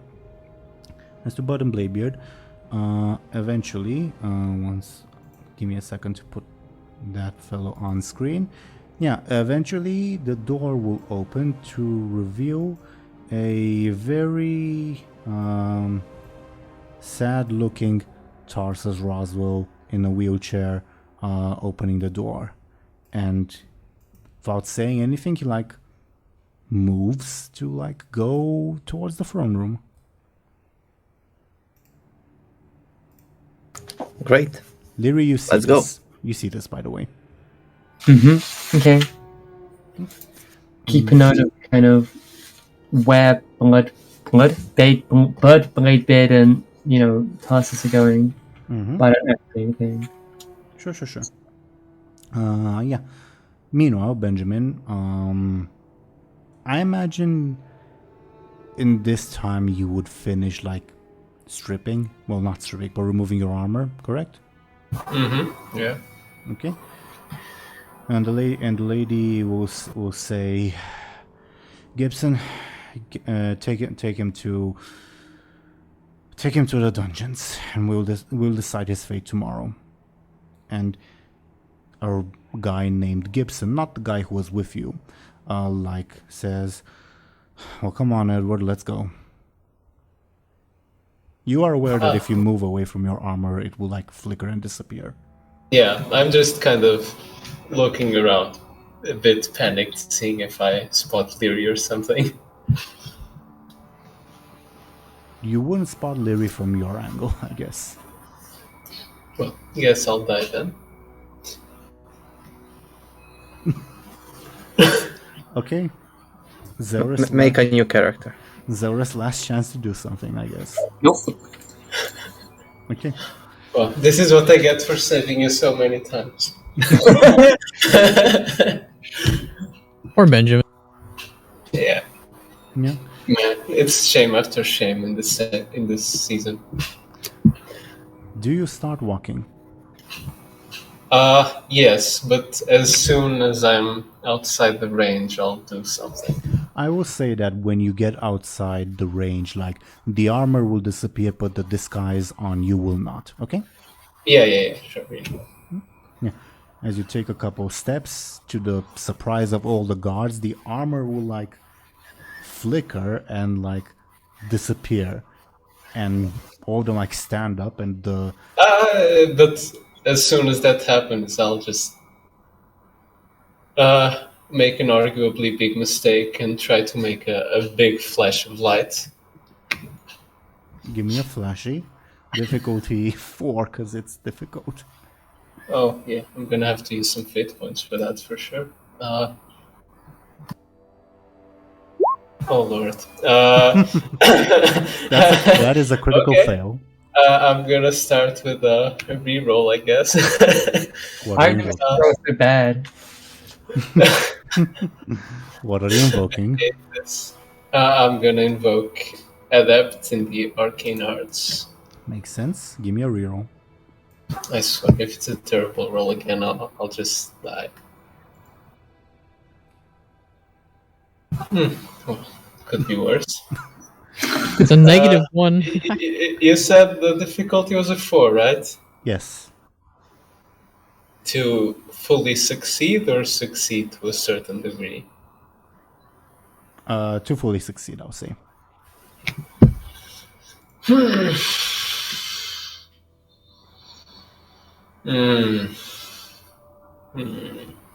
Okay. Guess I'll use one fate point then.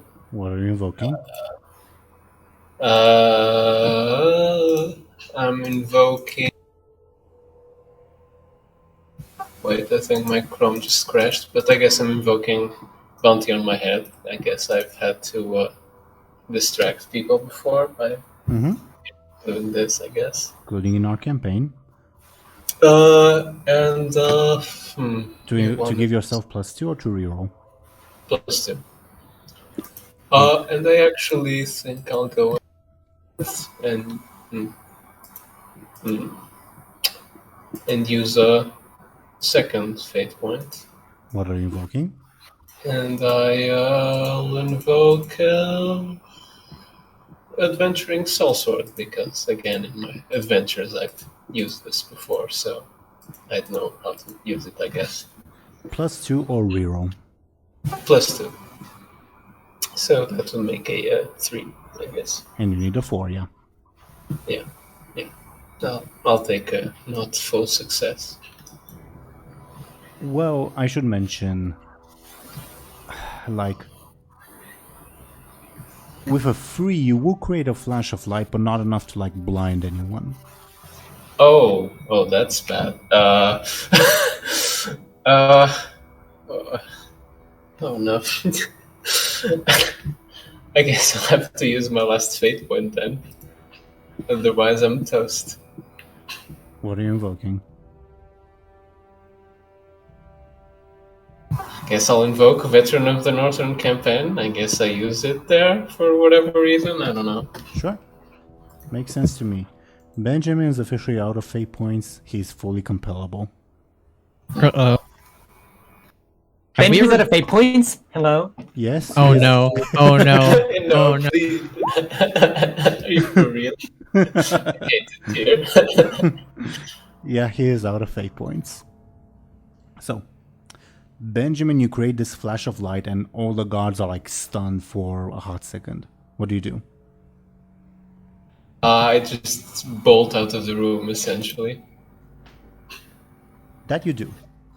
Okay. The guards will take a couple seconds to recover. At which point the guard captain will say, "What he did after him?" And guards will start following you, and after a couple seconds break. What now? This is a question addressed to everyone, not just to Benjamin. I guess I see where Benjamin goes. You also see the flash of light coming from the room. Buhd and Bladebeard will probably hear the shouting from behind you. Man, a lot happened in this keep. Or castle, or whatever it's called. "Stay close to me," says one of the guards as he unsheathes his weapon. Okay. Benjamin, where to? I guess I see Buhd and Bladebeard as I bolt out of the room, right? Mm-hmm. I'll just run towards them. Oh, wow. Yeah. Buhd and Bladebeard, you see this half-naked... Wait, I used magic. I'm Benjamin. Oh, that's true. That's very true. Yeah, Buhd and Bladebeard, you see Benjamin running in your direction. The guards that are with you will try to form a sort of defensive line because they're not sure what's going on. And behind Benjamin, several guards will come up, point, "He's over there," and run after Benjamin. Oh, hey, it's Benjamin. Yay, made friends. our hero.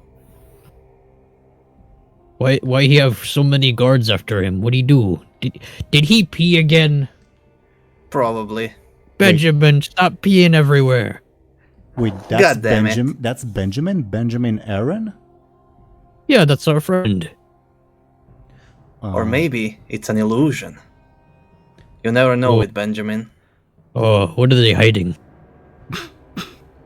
Something right. This was one of the guards who was with you speaking. And he says, "Benjamin Aaran, stop right there." Is Lyri following, by the way? No. God. Then my plan will fail. I was just planning to run towards them and then say the magic word. Come on. I hate this. But then, looking back, I don't see Lyri and I just stop running. Hello, friend. Yeah, you're Buhd and Bladebeard are where the first X from the throne room is, and Benjamin, you're where the X next to the guard room is if you look at the map. In the hallway. And yeah, the guards from the guard room catch up to you and they see, wait, this isn't Edward, and they take a few steps back, and one of the guard who was manhandling you says, "Who are you?"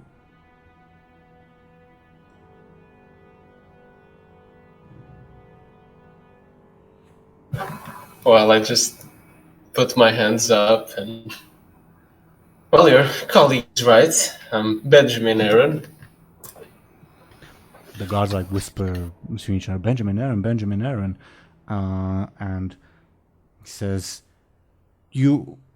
"Where's Edward? What happened to Edward? What'd you do He's to him?" fine. He's fine, don't worry. The guards look unsure. The sergeant like comes out of the room and sees the commotion and like walks up and she hears Benjamin Aaran, and she says, "Take him to the king right now." And the guards will proceed to like grab you and drag you in the direction of the king. Well, sure, yeah. Yeah. The guard that's next to you, bottom Bladebeard, says, "Well, this wasn't expected. We have our trial first. We need to get there before him. Oh, well, where's the wheelchair man? I mean, he's right next to you." Okay, let's go, wheelchair man. "I have a name, Ogre." Oh, what's your Ogre. name? Oh, He said, I have a name, Ogre. his name is Ogre? Yeah, Ogre Roswell. That's a weird name. Yeah. But I'm Buhd.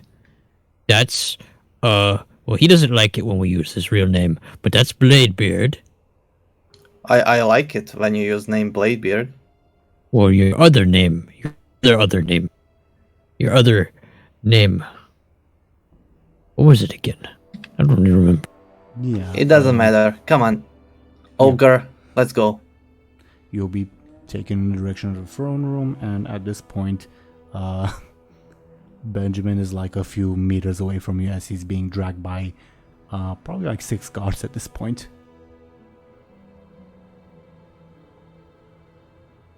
Lyri, what do you do while this is happening? Lyri sees Benjamin getting dragged off and is not happy. She will just try and she'll kind of wait for the commotion to die down and then try and look through the room and empty. Can you say that again? It cut off a little bit for me. Oh, she'll wait for the commotion to die down as she watches him get dragged off and try and like sneakily look through all the other rooms and see if there's an empty one. Sure. Very well. Buhd, Bladebeard, and Benjamin, you are ushered into the king's throne room, and the sergeant will say, "Your Majesty, we have, he stumbled upon us, Benjamin Aaran." And the King of Aaran, like, rises from his seat and, like, takes a look at you. As do the 2 noble women who just like stare surprised at you.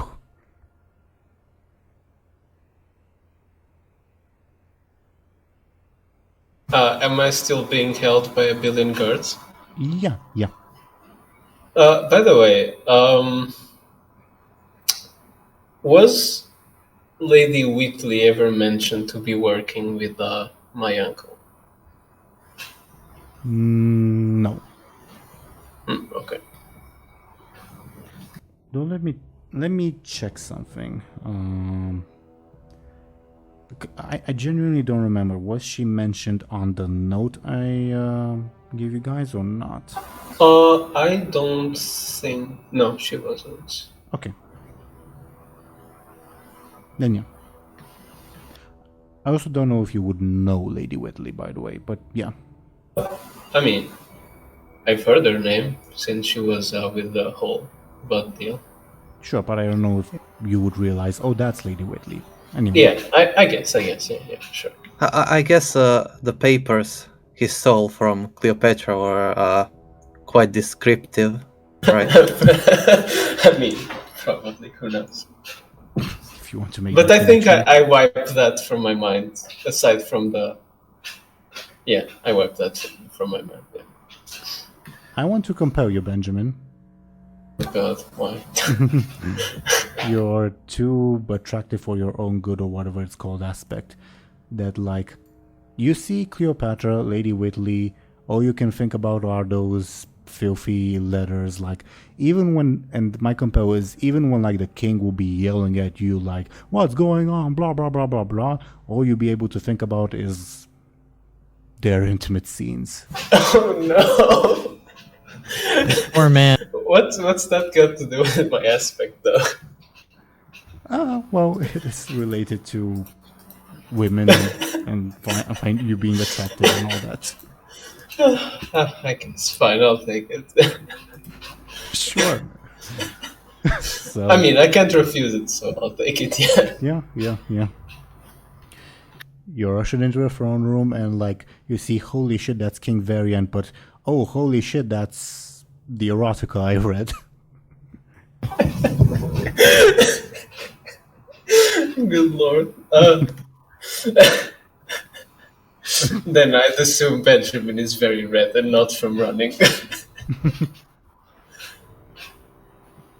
Yeah, the king rises up and like walks in your direction and says, Benjamin, Aaran, we've been looking for you. Where have you been? So I assume I don't hear any of this, right? I mean, I didn't say that. Like, you hear what the king says, but like, all you're thinking about is that. Like, in one ear, out the other, but like, you can give half-hearted replies, I guess. I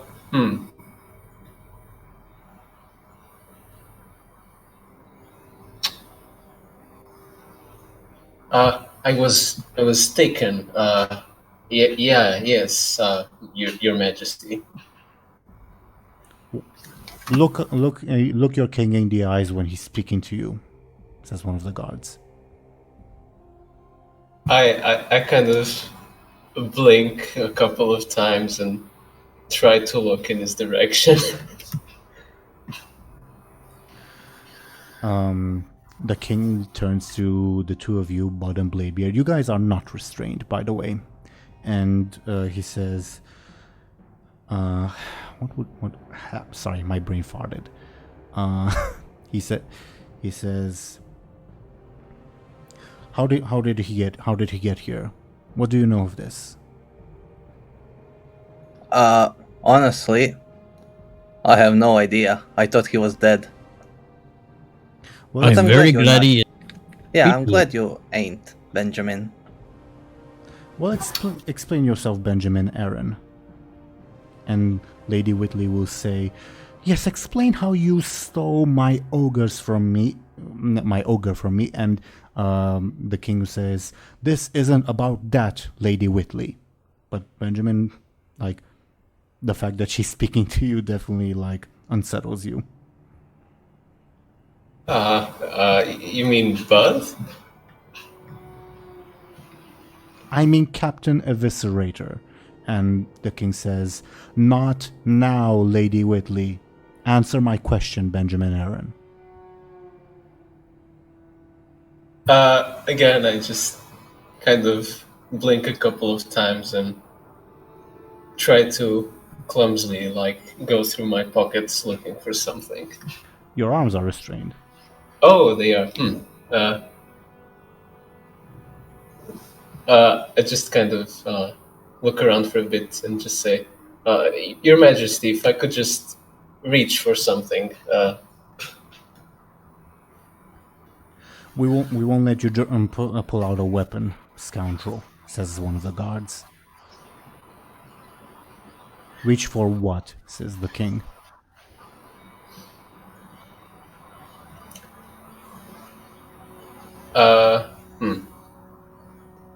I'll try to. Did I mention when we were all back together that they were listening to me, or was it just Yes. Lyri? No, I think you said it to everyone. Did I? You implied it to everyone, but I don't know if Buhd and Bladebeard understood that. Up to them. If you said they're listening in on us, Bladebeard didn't understand. Oh god! This is a No terrible matter how obvious situation. you were. Why? Okay, this is a terrible situation. Sorry, what did he ask again? What would you like to? You asked, "Can I show you something, Your Majesty?" And he said, basically, what? After God said, "We're not letting you pull out a weapon," etc. Okay. Well, I don't think that's a weapon in his pocket. Oh God, no!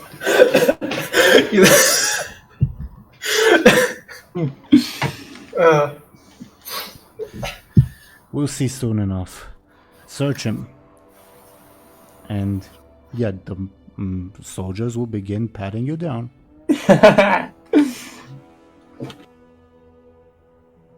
I'm going to roll a d2 to see if they find like the bomb or the torn up letter first, okay? Oh God.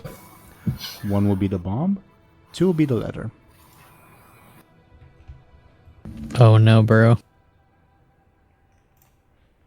Yeah, one of the guards, as he's rummaging through your pocket, not pocket, what's it called? Pouch? I don't know. Yeah, I guess I don't know. Sure. Yeah, he touches something spiky and pulls it out, and everyone sees a bomb, and the guards like, "Oh, pull back away from you." And the king reaches for his sword, and the guard like takes the bomb and like, you know, the thing where like you got a live grenade and like someone sacrifices themselves to save the platoon by like covering the grenade with their body. That's what the guard is doing. Oh, okay. Yeah, and the king says, "What's the meaning of this?" You're no longer restrained, Benjamin, but the guards begin pulling their weapons, and the king has pulled his weapon too. I don't grab for a weapon. I just grab for the fucking paper and pen I got like the previous session. Give me a quick, because the Varian will try to bull rush you because he's thinking you're hostile. God. Oh, this is a moment for a good roll. I hope. Okay. Oh God. I'm gonna die. Jesus Christ. Dude. Okay. Varian rushes you and tackles you to the ground. And he's like pointing his sword at your neck at this point, I imagine. Hey. Whoa. He's friend. Friend. You clearly saw the bomb. Tell me, Benjamin Aaran, are you an assassin? Who sent you? God, I'm not an assassin. Just please let me reach for. Like, I assume the things fell out of my pocket since I was like tackled as I was like rummaging. Yeah, but along with the other miscellaneous stuff you might have in your bag. Like, out of the miscellaneous stuff, remember that if you're reaching for the letter, remember it's torn, so it's not like remarkable. Oh, I'm not reaching for the letter. I'm reaching for like one of the papers I grabbed. Sure. I guess I'll just try reaching for it. He presses his sword closer to your neck. Not one move out of you. Do you want me to get it? One of the guards says, "Stay right there." Okay. May I say something, Varian? King Varian? No reply. Me and Buhd, and Benjamin, we fought a bunch of, evil sorcerers and stuff, and sometimes they use, mind-controlling magics. Maybe Benjamin is, mind-controlled by these warlocks. Oh. Maybe we should get Velen. He's a powerful mage. Maybe he can clear his curse.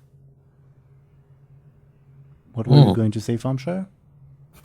I look at Bladebeard. I'm not gonna give him a look at that yes, that's right, but like, you're getting there. Doesn't look like Varian's necessarily.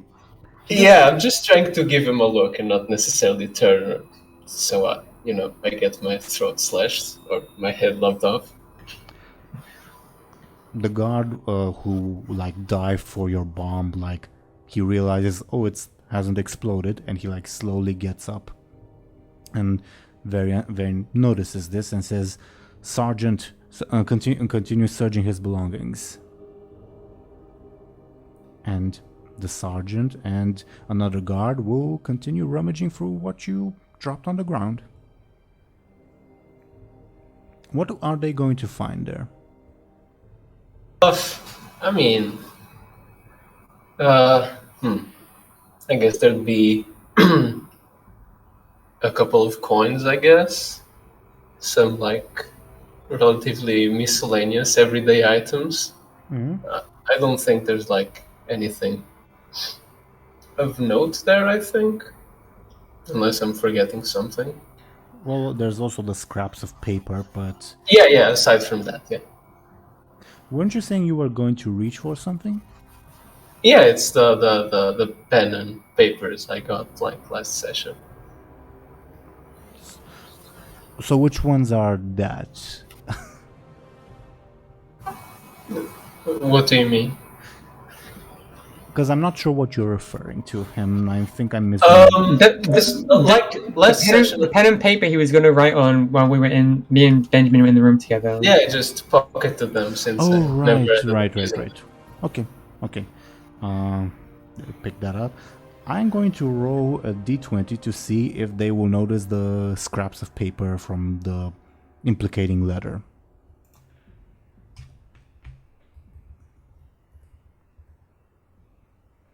Okay, they notice the crap out of them, and the sergeant like picks them up and says, "Your Majesty, this," and she like places the scraps of letter together and says, and like starts reading it and looks at you confused, and the king says, "What is it, Sergeant?" And Wait, I would have to insist for this to be a roll, right?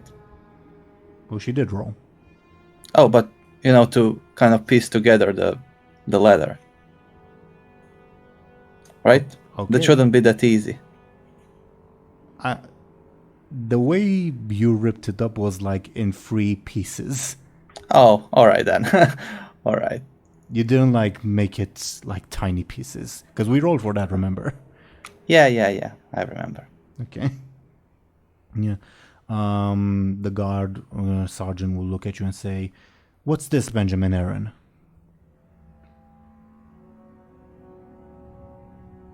Well, it's proof we're being conspired against. "I'll be the judge of that," says the king.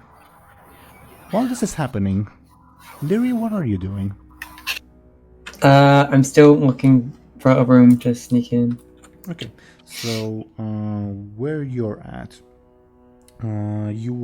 if you were to look at the map, you also know like what's written on the map. Like oh, that's Velen's room, that's the Draenei's room.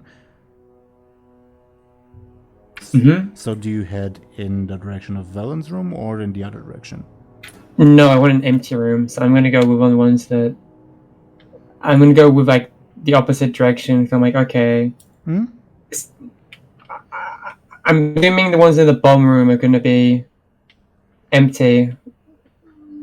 Sure. Well, not empty, but Under construction, yeah. They're gonna be under construction, so there might be like more places to hide or whatever. So I'm gonna head over in that direction and see if I can find anywhere to hunker down. Like where it says on the map, bomb room, Tarsus room, right? Well, yeah, I remember kind of. Lyri remembers what kind of area the Does she? No, she doesn't actually, does she? She knows that one of them was under construction because she went past it, so... Both of them. Like, all the rooms there were, because all of them were affected by the bombs. Yes, she's going to try and backtrack back to where those rooms were and try and see if there's, like, an opportunity to sneak in. Well, you'll hear construction going on, but you'll also see like some of the workers like peering around the hallway, like, "Oh, what's going on there?" Can you give me a sneaky to see if you manage to stealth past them? Sure.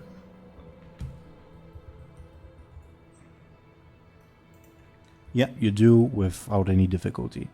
Yeah, all the rooms on the like sort of northern side of that map are under construction, or it's well the lavatories, which are lavatories, or another guard room.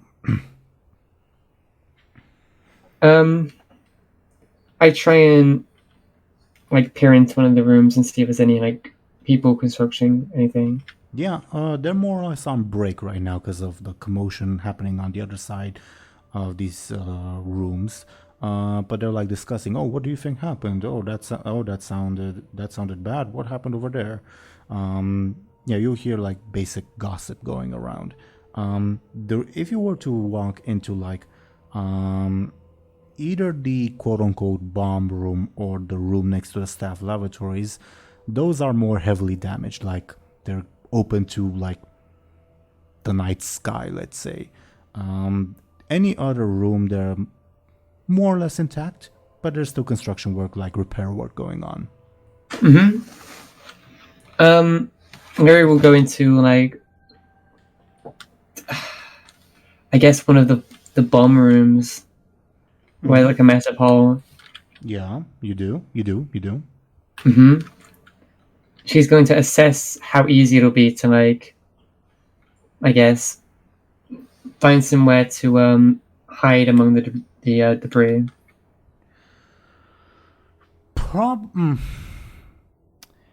It's not a very good hideout because it's still like a construction site and there's like people moving around. Like you can hide there, but it won't be like, "Oh, I'm just gonna lay low here." You'd have to like constantly move around to avoid that worker and then move to avoid that worker, etc., etc. How accessible is the outside world from the room? It's a big drop. Like, is it? Can I look around and see if there's anywhere I can like climb onto the roof or something? I don't know. Wait, it's not a roof; it's just a straight drop. Oh, okay. Looking, I guess Lyri will kind of back out. She doesn't really see a chance to hide in there. She sighs. Well, I guess Benjamin messed my plan up. Everything would have gone fine if it wasn't for him. I sigh. If I could,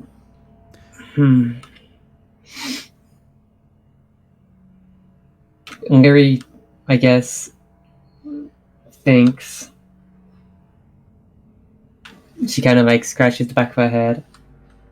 While you're still hiding from the construction workers. Yeah, she kind of backs out of the room and has to think fast.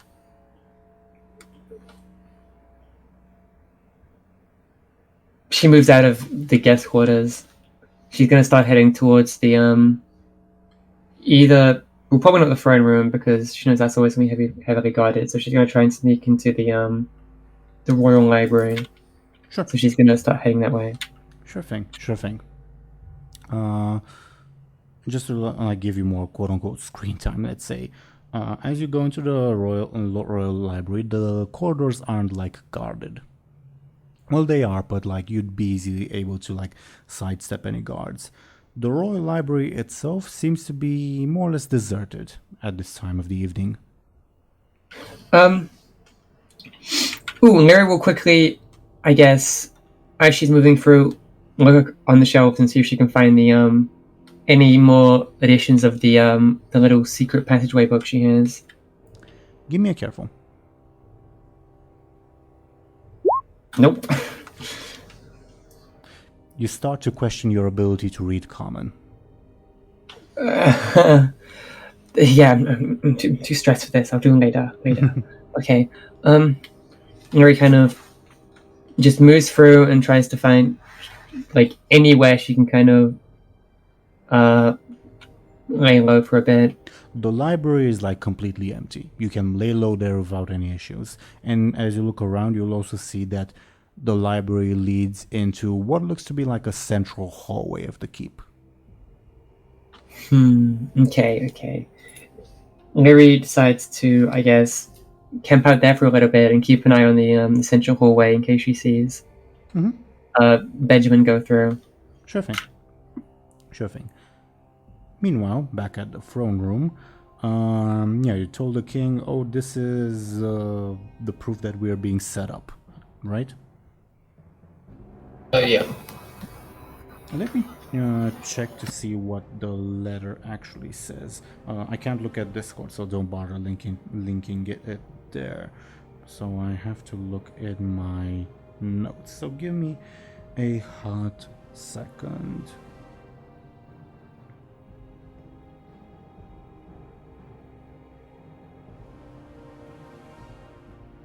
Okay, yeah, the guard sergeant would like bring it to the king and he'd start reading it. And he says, well, this is more or less consistent with what Lady Whitley and not fucking Whitley, my bad, Lady Ilarion, Lord Erickson, and Lady Wishok were telling me. How is this proof that you are being set up? Well, why else would I keep this document? I could have easily gotten rid of it. He like lowers his sword from your neck. You're able to like breathe a little easier. And then you catch a glimpse of Lady Whitley looking confused and your mind wanders places again. Why? How do I go back to being almost murdered to that? Compels, I guess. Oh god, this is foul.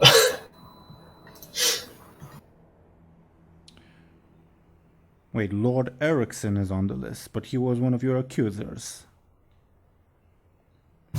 Well, there's more inconsistencies. And Lord Tarsus Roswell, and Tarsus Roswell, who's present on the scene, says, what?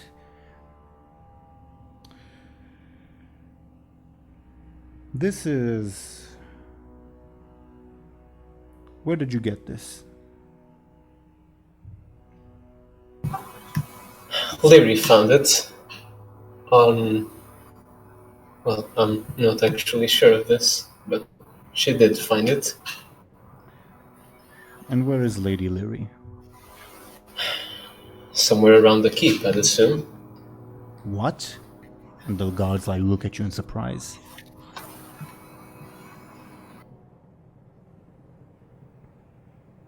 Order a general search, says the king. Have her brought here at once. And yeah, the guards will fan out to do a general search. Stand up, Benjamin Aaran, says the king. I'll slowly stand up. Tell me exactly what happened from the moment you arrived in Stormwind. I know of your exploits in Stranglethorn. Am I still bound by someone, or am I relatively free? Well, you were restrained by guards like holding you down, and most of the guards have like moved away. There are still some near you, but you're no longer restrained physically. I'll get up. I'll give a look to Bladebeard, and I'll first point at my wrist, then there's like a motion of zipping my mouth, and then I'll point at my ears. The king notices that, obviously, and says, what are you doing over there? I'll just keep looking at Bladebeard, waiting for a reaction. Oh boy. What would Bladebeard get from that? I mean, you had this on you at one point. That's why Yeah. he thinks you'd make So, a connection. do I see the a glowing symbol? No. Well, unless like Benjamin lifts up his sleeve. Oh, is it visible? Well, you haven't. Again, I mean, yes. when Castilian did that to you, he like grabbed a part of your arm that was clothed, and he did it under your clothing. When he first did it, you saw that like it lit up underneath your clothing, and then it subsided. I don't know if you've checked to see what it looks since then. You might have. I think I would have. I think I would Okay. have. Then yeah, you would have seen like. It looks like someone made a tattoo out of scar issue, like if someone left a burn mark on you, if that makes sense. In a certain, it looks like an arcane sigil, if that makes sense. Then I'll add this like a shooing motion and then pull up my sleeve and show it to Bladebeard. And to the king. Yeah. Let me see and let me check to see if King Varian realizes what that is.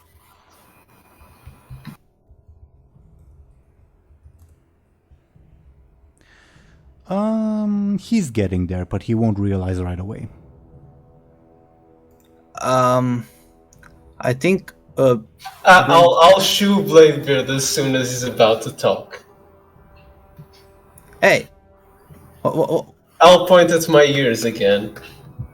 You're being listened in on.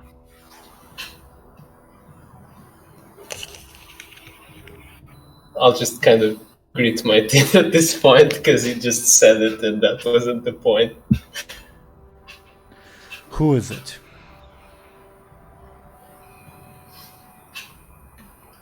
I'll just look at the ground. Are you being held against your will, Benjamin Aaran? I'll very slowly nod. Wow. Then I ask again, who is it, so that they may face the full justice of Stormwind? I kind of just have like this desperate chuckle moment. And just say, well, I guess he's as good as dead at this point.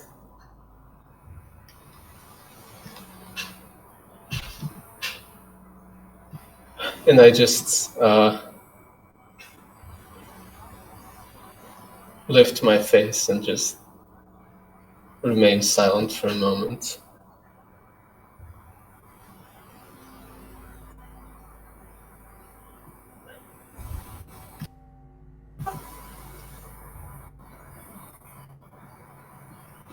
But deciding more.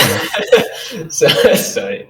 I mean, feel free to take a little. No. I'm just trying to think what the hell's gonna happen, and it's gonna be horrible. But you obviously don't have to tell the truth, and well, whatever you say will obviously be very impactful. Yeah. Can I do something before he says anything? Yeah, sure. Go ahead. Because Benjamin is hesitating. You have the time, yeah. Can I pick up his pen from the ground? Sure. And I'm going to slowly, like looking at Varian, I'm going to try to give the pen to Benjamin. And wink at Varian. He's staring intently at both of you, but will not stop you. I give the pen to Benjamin. I guess I quickly write down and/or Ember Sorrow, and I turn the paper towards King Verna, and I'll just say, it was a hooded man with a large staff, but I did not know him. Can you give me a sneaky? You're not rolling against Varian, you're rolling against the person listening in. Yeah. Oh, come on. Of all moments, this is horrible. Oh no! I will say both Bladebeard and King Varian will be giving you assists, so technically it's a free. It doesn't help.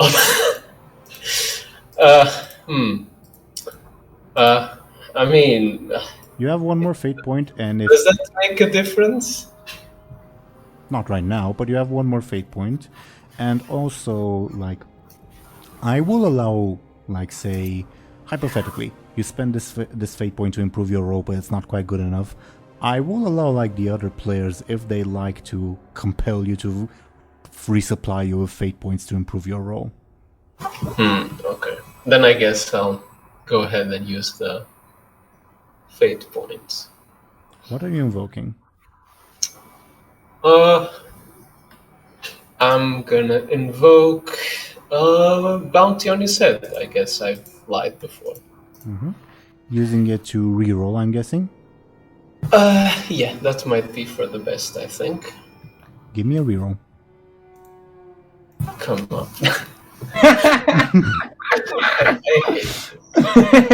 This is not real. I don't believe this is No. Man, if you didn't throw out one sneaky, you would have been scot-free by now. Lyri had a beautiful plan to save you, Benjamin, but look what's happened. Well, DoomGoblin, Skoll, Zelris, do you have any compels for Benjamin to improve his supply of fate points? I will not compel him. I'm not going to compel him. Skoll, I don't think you ever compelled anyone, so... Skoll's gone right now. Oh. Alright, let me see what Benjamin Aaran has. Adventuring Sellsword, Bounty on his head. Any ideas, Benjamin? You can compel yourself, you know. No. I don't have fate points to give myself. You are allowed to compel yourself. And I get a fate point? Basically, you're saying, like, I'm gonna do something very disadvantageous, and yeah, because of that, you gain a fate point. You are able to do that. DoomGoblin's done it a bunch of times. Has he? Yeah. I don't remember. I have no idea, honestly.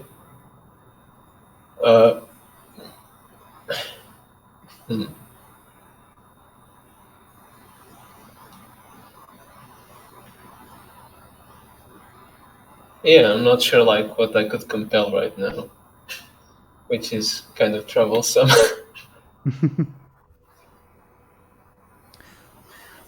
While you guys think on that, and it's also a good opportunity for Skoll to get back. Can you guys type in chat, Skoll, when you get back, let us know. But while that happens, Lyri, you hear commotion coming from like the passageway you came through. Armored boots. Oh, great. Wait, the one I came from, or the one I'm looking at? The one you came from, not the one you're looking at. I will quickly, I guess, approach and peek around the main corridor you were talking about and see if there's like where I can go. There is. You notice it's like a big hallway that's kind of on an incline. You can go up or down. Welcome back, Skoll. You can go up or down. If you go down, you see that you would be heading back into the city, up further into the keep. And there's also a room that's like on the opposite side of the corridor. Like, does that make sense? Yeah. Okay. Maybe we'll kind of wait to see if the armored boots are going to go into the library. They do, and you hear them say, "Search every nook and cranny. Sin, Lyri, and Barsara must be here around here somewhere." Well, Lyri kind of I guess moves into the main corridor and starts heading upwards. Okay. Fun stuff. Yeah. Above board, this is like I'm asking you guys, the players, would you guys like Lyri to show up now in this moment of decision for Benjamin, or should we decide on the outcome first and then have Lyri show up? Well, would it be us giving up if she shows up? just because she shows up doesn't mean she has to be visible. Oh, all right. Then yeah, sure. Lyri, as you like peek sort of up the final incline of the corridor, you will see the throne room with Varian Rin interrogating Benjamin Aaran, seemingly, and a very distraught-looking Benjamin. Oh, Lyri kind of blinks like 5 times and then tilts her head, kind of confused. Yeah. Why did I even bother trying to save him? Buhd and Bladebeard are also there, as well as Lady Whitley and Cleopatra, for context. I can't get near him. He'll say the secret phrase. Meanwhile, Benjamin, Thompshire rather, continuing on this little contested role. Have you found Skoll, save me, please. I want to save you. I don't know how, but I will save you. You have to. Well, not have to, but basically, Thompshire needs to beat a 7. He's got 2 assists from Bladebeard and Varian at the moment, but he's out of fate points. You can provide him with more fate points by compelling him. All right, let's look at those compels. Let's look at that. Need to pull up your sheet. I've never done this. Let's see. Your new.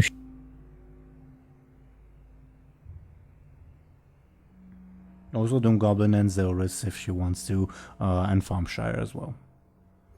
I have an idea, but I don't know if it can work. He already used his orb this episode, right? Mm-hmm. But maybe, as he's thinking about 2 ladies, he accidentally transforms into one of them. Oh my in front god! of everyone. How does that help? It doesn't help him, but he'll get a fate point. I will allow that to happen. Make an exception to the rule. Oh my goodness gracious! That would be compelling. He's too handsome for his own good. I was gonna be like, all right, let me give him a fate point by saying, God, I just had it opened up. Where'd it go? There it is. I had to open up with Google. That's weird. I was gonna say, I was gonna use his bounty on his head for a. I was gonna, cause like he's probably been in situations like this before where he needs to spill the beans, and he's spilling those beans and he's having a hard time. Maybe he's been in a situation similar like this before. Well, a compel means Benjamin then has to do something disadvantageous to himself. Okay. Skoll, make him confess something he didn't do. Like, DoomGoblin, are you compelling Benjamin with that whole thing? I think I'll hear Skoll first. Well, DoomGoblin said it first. No. Poor guy. Yeah, I'm sorry. I'm doing it. Oh no! But it's your choice, Cleopatra or Whitley. And yes, she's like half naked. No, I'll have to refuse that. Yeah, that's not so important after all. He can die. Unfortunately, you can't refuse it because you're out of fate points. No. Wait, then why does he still? Helping you. You need to take? Shouldn't you take away his fate point if that's? I'm confused. Because he doesn't have his fate point. What are you asking, Skoll? My bad. Because on the website he still has a fate point, so I'm confused. I just passed on one on from DoomGoblin to Benjamin. Oh, because he can't refuse it. Okay. I'll be a little petty here. My orb isn't with me. It went flying probably when they searched me and when I was tackled. So maybe like it needs to like roll over. Like wait. Can Lyri do anything in this time? Was she just standing there in awe of Benjamin being? She can do something, but like this is happening in like seconds. Okay. I mean, it's all Okay. or nothing. I'm trying to figure out a way to compel him that it's like just disadvantageous. Let's You know, let's resolve DoomGoblin and Thompshire's compels. Okay, yeah. If Thompshire doesn't think that it makes sense, sure, he doesn't need to. So you don't Take compel him.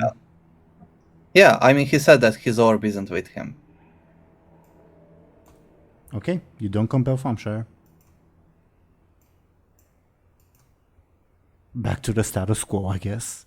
Well, Lyri can't do anything because this has already started to happen, and she can't interfere. So, I mean, you can just difficult. I don't think there's anything I could do. I mean, Lyri was this is not part of our plan. She can't do anything at this point. Also, the thing with Thompshire's role is more between players rather than player characters, if that makes sense. Mm-hmm. Got it. I'm trying to think of like, what is a compel Basically, that I can do? Oh, okay. I thought you were asking in general what's a compel. My bad. No, I know what a compel is. I'm trying to figure out how to do it here for him. Thompshire can also compel himself. I mean, I guess I could kind of go with Bud's idea and use compel bounty on my head, and like I admit to like a couple extra crimes I may have done like lately, like knock out 2 guards or something. I don't know. Yeah, okay, let's go with that. Yeah, that's what I want to do. Sure. Well, Thompshire compels himself, so he gets his fate point without having to take one from Buhd. Oh, okay. Before you start confessing Thompshire, are you using this fate point to improve your roll? No, I have to reroll. This is horrible. Thompshire, be careful. So I swear, if I get a -1, I'll just. Well, what aspect are you invoking this time? Which one did I use last time? Bounty, I think. I guess I'll use Adventuring Soulsword, I guess. You know, it's kind of not a very legitimate career at some point, so, you know, a little bit of swindling here and there. Sure. Then reroll. Oh god, this is gonna be horrible.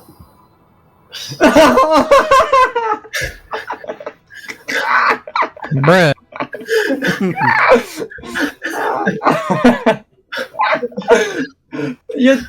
He's so dead.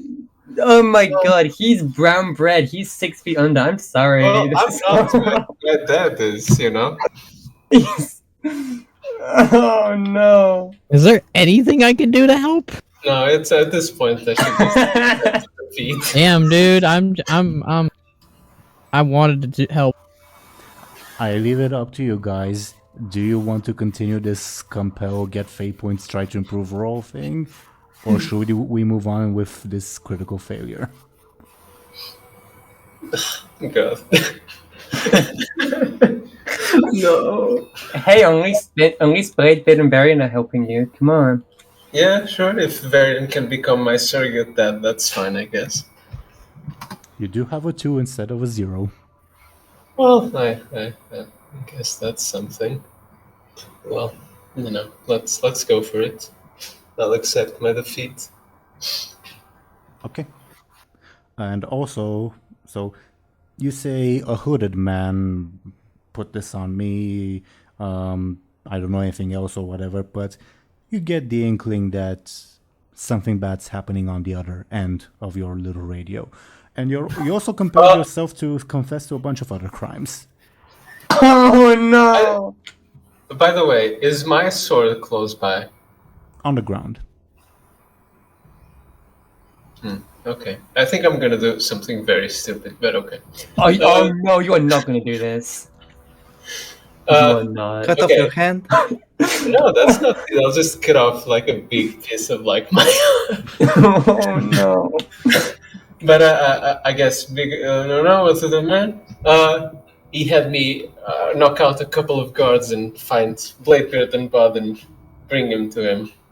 Is that enough for my compel? Can I just do my very rash thing? Well, technically, you compelled yourself, so you have to decide if it's enough. I mean, yeah, sure. Sure. Yeah. Yeah. The king stares at you incredulously, and there's like an awkward pause. What do you guys do? Yeah, there's no awkward pause. I jump towards my sword and just hack off like the marking on my arm. Wait. I'm seeing this happen, so Lyri will like kind of run at him. Okay. Well, Benjamin and Lyri, roll your quicks, opposed by this guard sergeant lady. She gotta go fast. Lyri, you jump out of nowhere and get to Benjamin's sword, I'm guessing, and one of the guards says, "Sin Lyri Amber Sorrow, get her."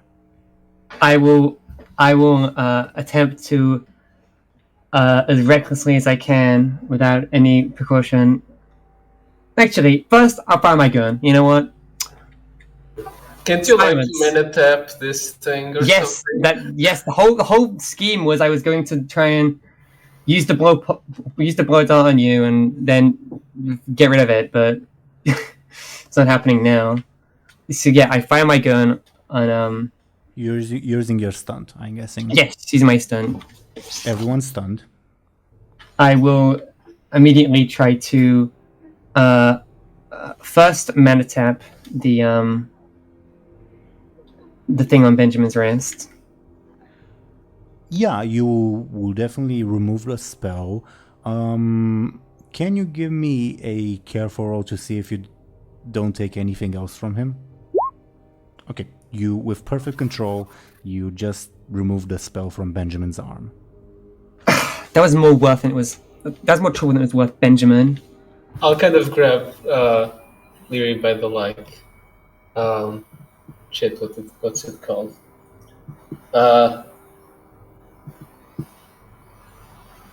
Like the edge of a shirt. What's it called? Cuff. Yeah, Sleeve? the cuff.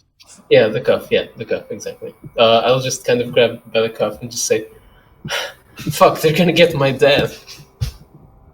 Buhd and Bladebeard are also here. They're just kind of disoriented. Yeah, I was going to use the bomb to hold you hostage and remove it in one of those rooms, but you had to get caught, Benjamin. Look, we just have to. Look, if we get there before them, we can still save him. Okay? Fine. We're leaving. You will stay right here, says the king. A Stormwind citizen is in danger. And Benjamin, where is he? Where is he? Well, I guess he's at home, but where did I mention he lived? I said he lived like in the edge between Elwyn and Redridge, but I don't think there's like a town there in game. So, there's the logging camp thingy. I don't remember the name.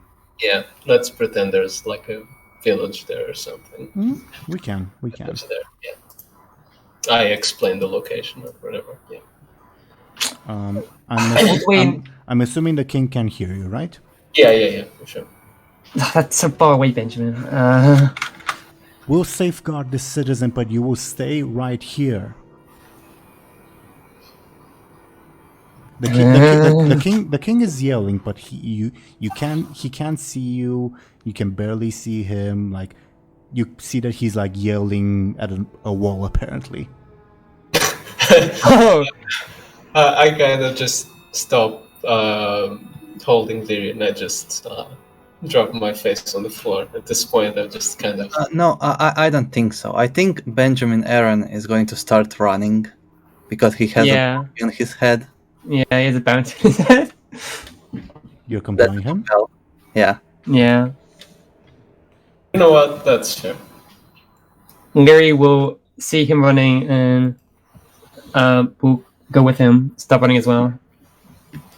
Well, are you running like leaving the keep, returning to like say Tamal? Where are you heading? No, leaving the Leaving the keep. Buhd and Bladebeard, you're barely able to make out Benjamin and Lyri leaving the keep. What's going on?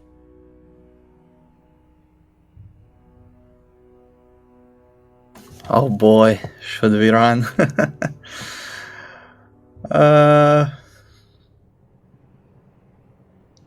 Yeah, sure. Bladebeard will follow them. Wow. Sure. Buhd. Buhd is very confused right now. No one's exactly giving him like, "Oh, come follow us, Buhd," or anything like that. Bud's very standoffish. I think. I don't think. I don't know. He's very confused. Time to compel him, friends forever. Is that what you're doing? I can't. Actually, I can. I will. I have an extra fate point. I will compel friend till the end. He's going to follow Bladebeard. Do you accept this, Buhd?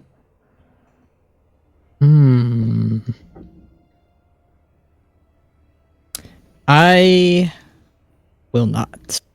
Oh wow. Oh, interesting. Okay. I want to see where this will go. Okay. So at this point, Benjamin, Bladebeard, and Lyri, not in that order, you're making your way out of the keep. Because of Lyri's stunt, the guards are momentarily stunned. But you will see that there's a couple of them gathering like at the very entrance. Like just one obstacle. And as the smoke clears, Buhd, in the throne room, you see that you have been left alone with the king, the sergeant, and the two ladies. And yeah. The king says, "After them right now." And he turns to you, Buhd, and says, "They're not doing themselves any favors by running." Yeah, I didn't know what to really do, but I want to stand up for my people, get them freed. "There's nothing to free them from," says Lady Whitley, and the king says, "Silence. That's not the issue at right now." Like the last thing before we end our session, Benjamin, Bladebeard, and Lyri, how do you get past this small, I won't call it phalanx, but small, like couple of guards holding ranks to stop you from leaving the keep? Lyri will take out one of the bombs, light it. Oh no! And she'll hold it up in the air as she runs towards them, hoping they will decide to move out of the way before you'll get exploded into dust. Give me a flashy, and you'll receive a +1 bonus from the bomb assisting you, I guess. Oh no.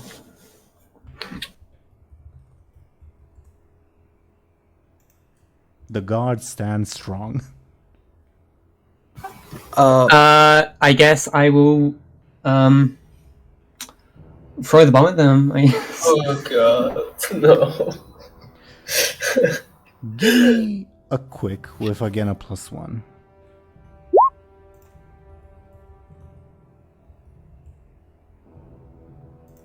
Okay, you mildly singe the guards, but their armor holds strong.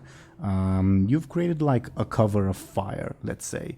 That I'll actually type that in as an advantage. You can't use it for free, you have to spend fate points to invoke it. But it's there, basically. Wait, how does my blink work? If I was grabbing onto Benjamin, would he go through with me, or would he just stay there? You'd have to exert more magical energy than usual, but Benjamin would go with, but he would not turn invisible. Okay. But there's also Bladebeard. How far behind is Bladebeard? DoomGoblin? I don't know.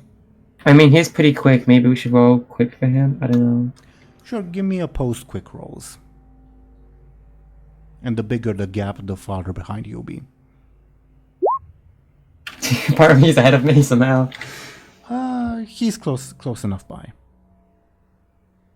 All right, what are we doing? Okay, quick, grab my hands. I kind of grab Benjamin's hands and I kind of reach out for Bladebeard. Yeah, I grab her hand. I will Benjamin, you also. Yeah. I will use my stunt to blink us across. Give me. I think. Oh no, will we like fuse to get become like a monster? Abomination. Give me a careful difficulty 2. If you get a 2, you succeed. Okay, you succeed. I'll spend a fate point for it. No, you succeed. You succeed. Oh, okay. You succeed teleporting everyone across. The guards look momentarily disoriented. Benjamin and Bladebeard maybe are disoriented as well as you pop up like behind the guards some distance. Lyri's invisible. I will Benjamin and Bladebeard are not. I will immediately dispel my invisibility just so you know where I am. Sure. And continue running forward, I guess. Can you give me a sneaky to see if the guards notice right away?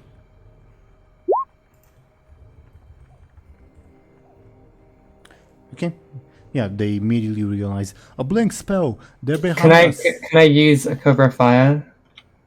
You have to invoke a fate point for it. Yeah, I'll invoke a fate point for it. Sure. I'll invoke Scheming Magi because I did a scheme and I guess it's like somewhat magical. Ice blink. Sure, you now have a 10 in total, so you succeed with style, gaining you several, probably like 20 seconds or so until the guards like get a grip on what's going on. And I suppose at this point, that's where we shall end our session. Do you all agree? Yeah. Also, you need to take away one of my bombs because I blew it up. Alright, I will. Yeah, and I don't have my bomb anymore either. Yeah. Or your incriminating letter, yeah. Do you have your orb? No, I don't. He's orbless. For the purpose of the stunt, because stunt items, all that, you do. I mean, if we really want to stretch it, I can like change it temporarily and have it like Buhd pick it up or something. I don't know. Bud's not with you, but sure. Yeah, but I mean back at the keep where I would have lost it. Okay, you want Buhd to have that now? Because he probably would take it up, because he knows what it is. Yeah, I think that's fair, yeah. Okay, so Bud could hold on to it for a little bit. That's fine. Yeah, I'll change my stunt for like, until we,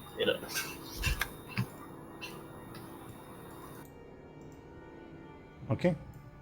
Thoughts on today's session? Not where I thought it would go, but I still have an arm. I guess that's pretty good. Not where I thought would go is kind of our usual MO at this point. Gary had plans, but I mean, I guess they worked out somewhat, but not well. But I mean, what were you waiting for to knock me out and dispel? Larry was going to go into an empty room, use the blow dart on you, and But then why not do it on the secret room? because she didn't trust them all. That's why she told him to wait behind. Okay. And then she was gonna put the bombs around in case the spelling alerted them, so she could, I guess, hold you hostage, or hold the room hostage until she was done. But, But, I see. but you got caught immediately, so Fun stuff. Well, I guess my list of petty crimes has increased. well, no, I've got more arson added onto the list, and it's arson of the royal keep, which is even worse. But Attempted murder too. Well, we also had murder, but yeah. yeah.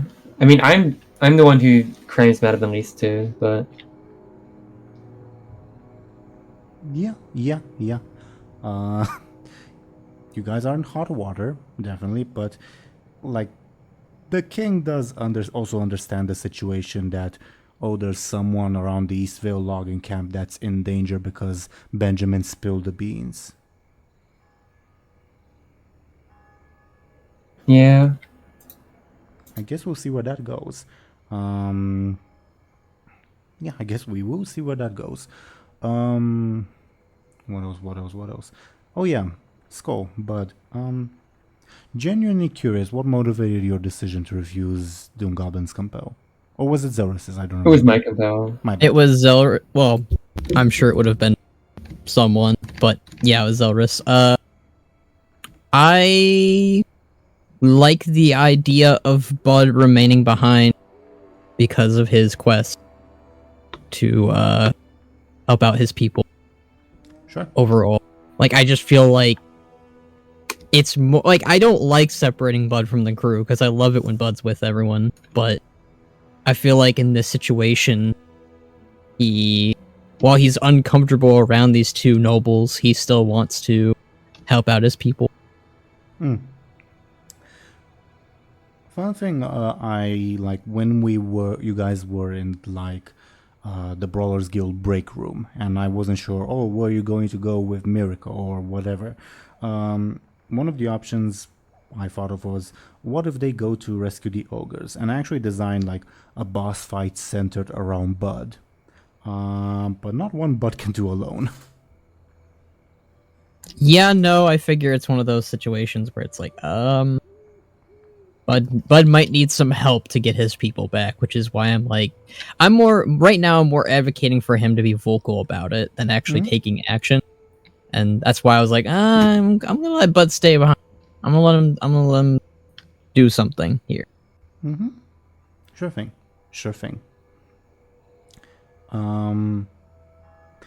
Thoughts on well, Thompshire, I'm so disappointed that you did not take DoomGoblin's compel with like turning into either of the ladies. That would have been horrifying. I couldn't do it. Understandable. Buhd picks up the orb. Well, that's... He's Lady Whitler. Oh my god, the perfect plan. I mean, you can turn back into But- your beloved Draenei lady, so... I could. I was gonna say, though, Buhd could turn into Lady Whitlery and replace her and, like, during the confusion, knock her out, resume the role of Lady Whitlery, and then, infiltrate back and free his people. He has the orb now. I guess he could do that. I don't think he's gonna formulate that plan, but it would be funny. We'll see. Like above board, I'm regarding Benjamin's stunt, mechanically speaking.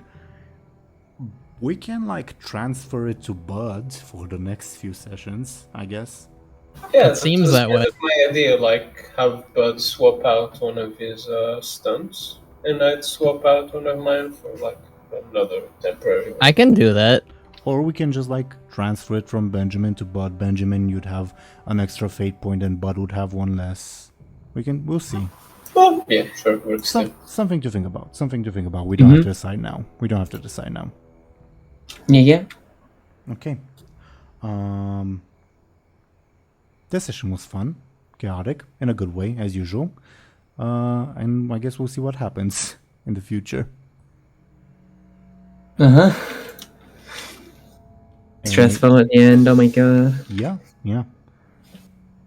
Any other thoughts for our viewers? I don't think so. No, Nope. really. I'm just starving for some action, for some combat. So that's why I ran. You might Oh, get it. fight. Yeah, and Bladebeard should totally go get his mom, or she's gonna get killed too, or something. Oh yeah. Chloe. If you didn't, I would like...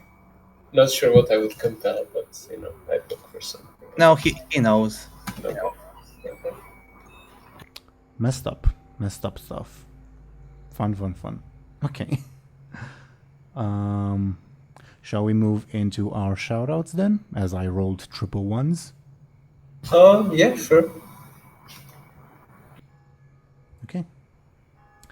Well, dear viewers, thank you once again for watching and listening to us.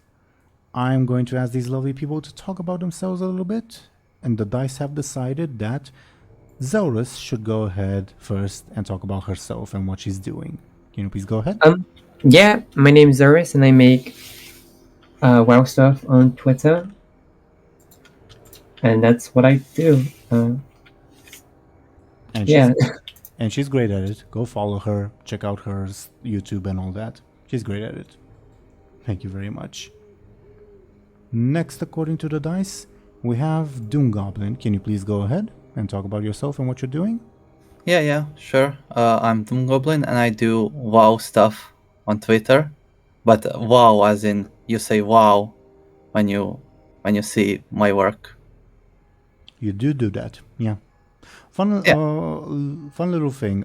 Everyone, you like the viewers might notice.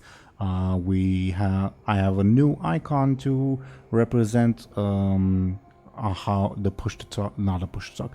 When I talk on screen in our actual gameplay, you would have noticed it in the bottom right. That was made by DoomGoblin. Yay! Yeah, by me. Indeed.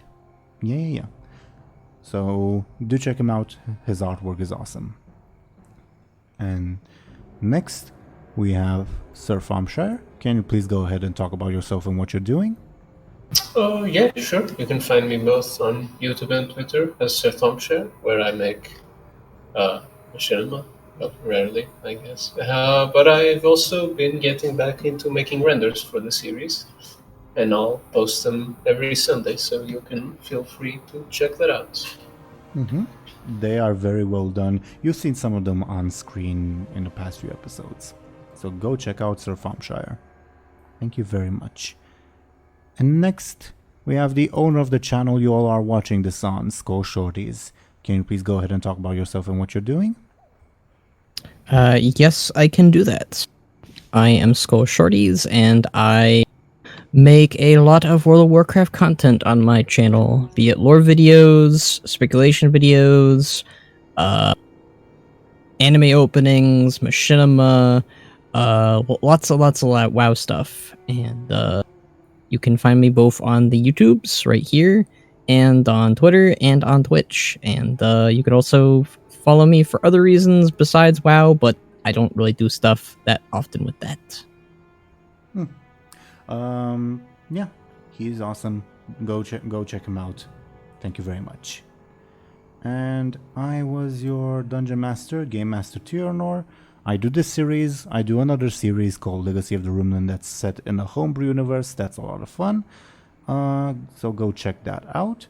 And at least for now, that's more or less it. Yeah. Thank you very much, dear viewers, for watching and listening to us. We will be back next week on Sir Thompshire's channel on an episode probably centered around his character, frankly. Fun stuff. So that's fitting. And we'll see you there. Goodbye, everybody. Have a good week. Bye. Bye-bye. See ya. Bye.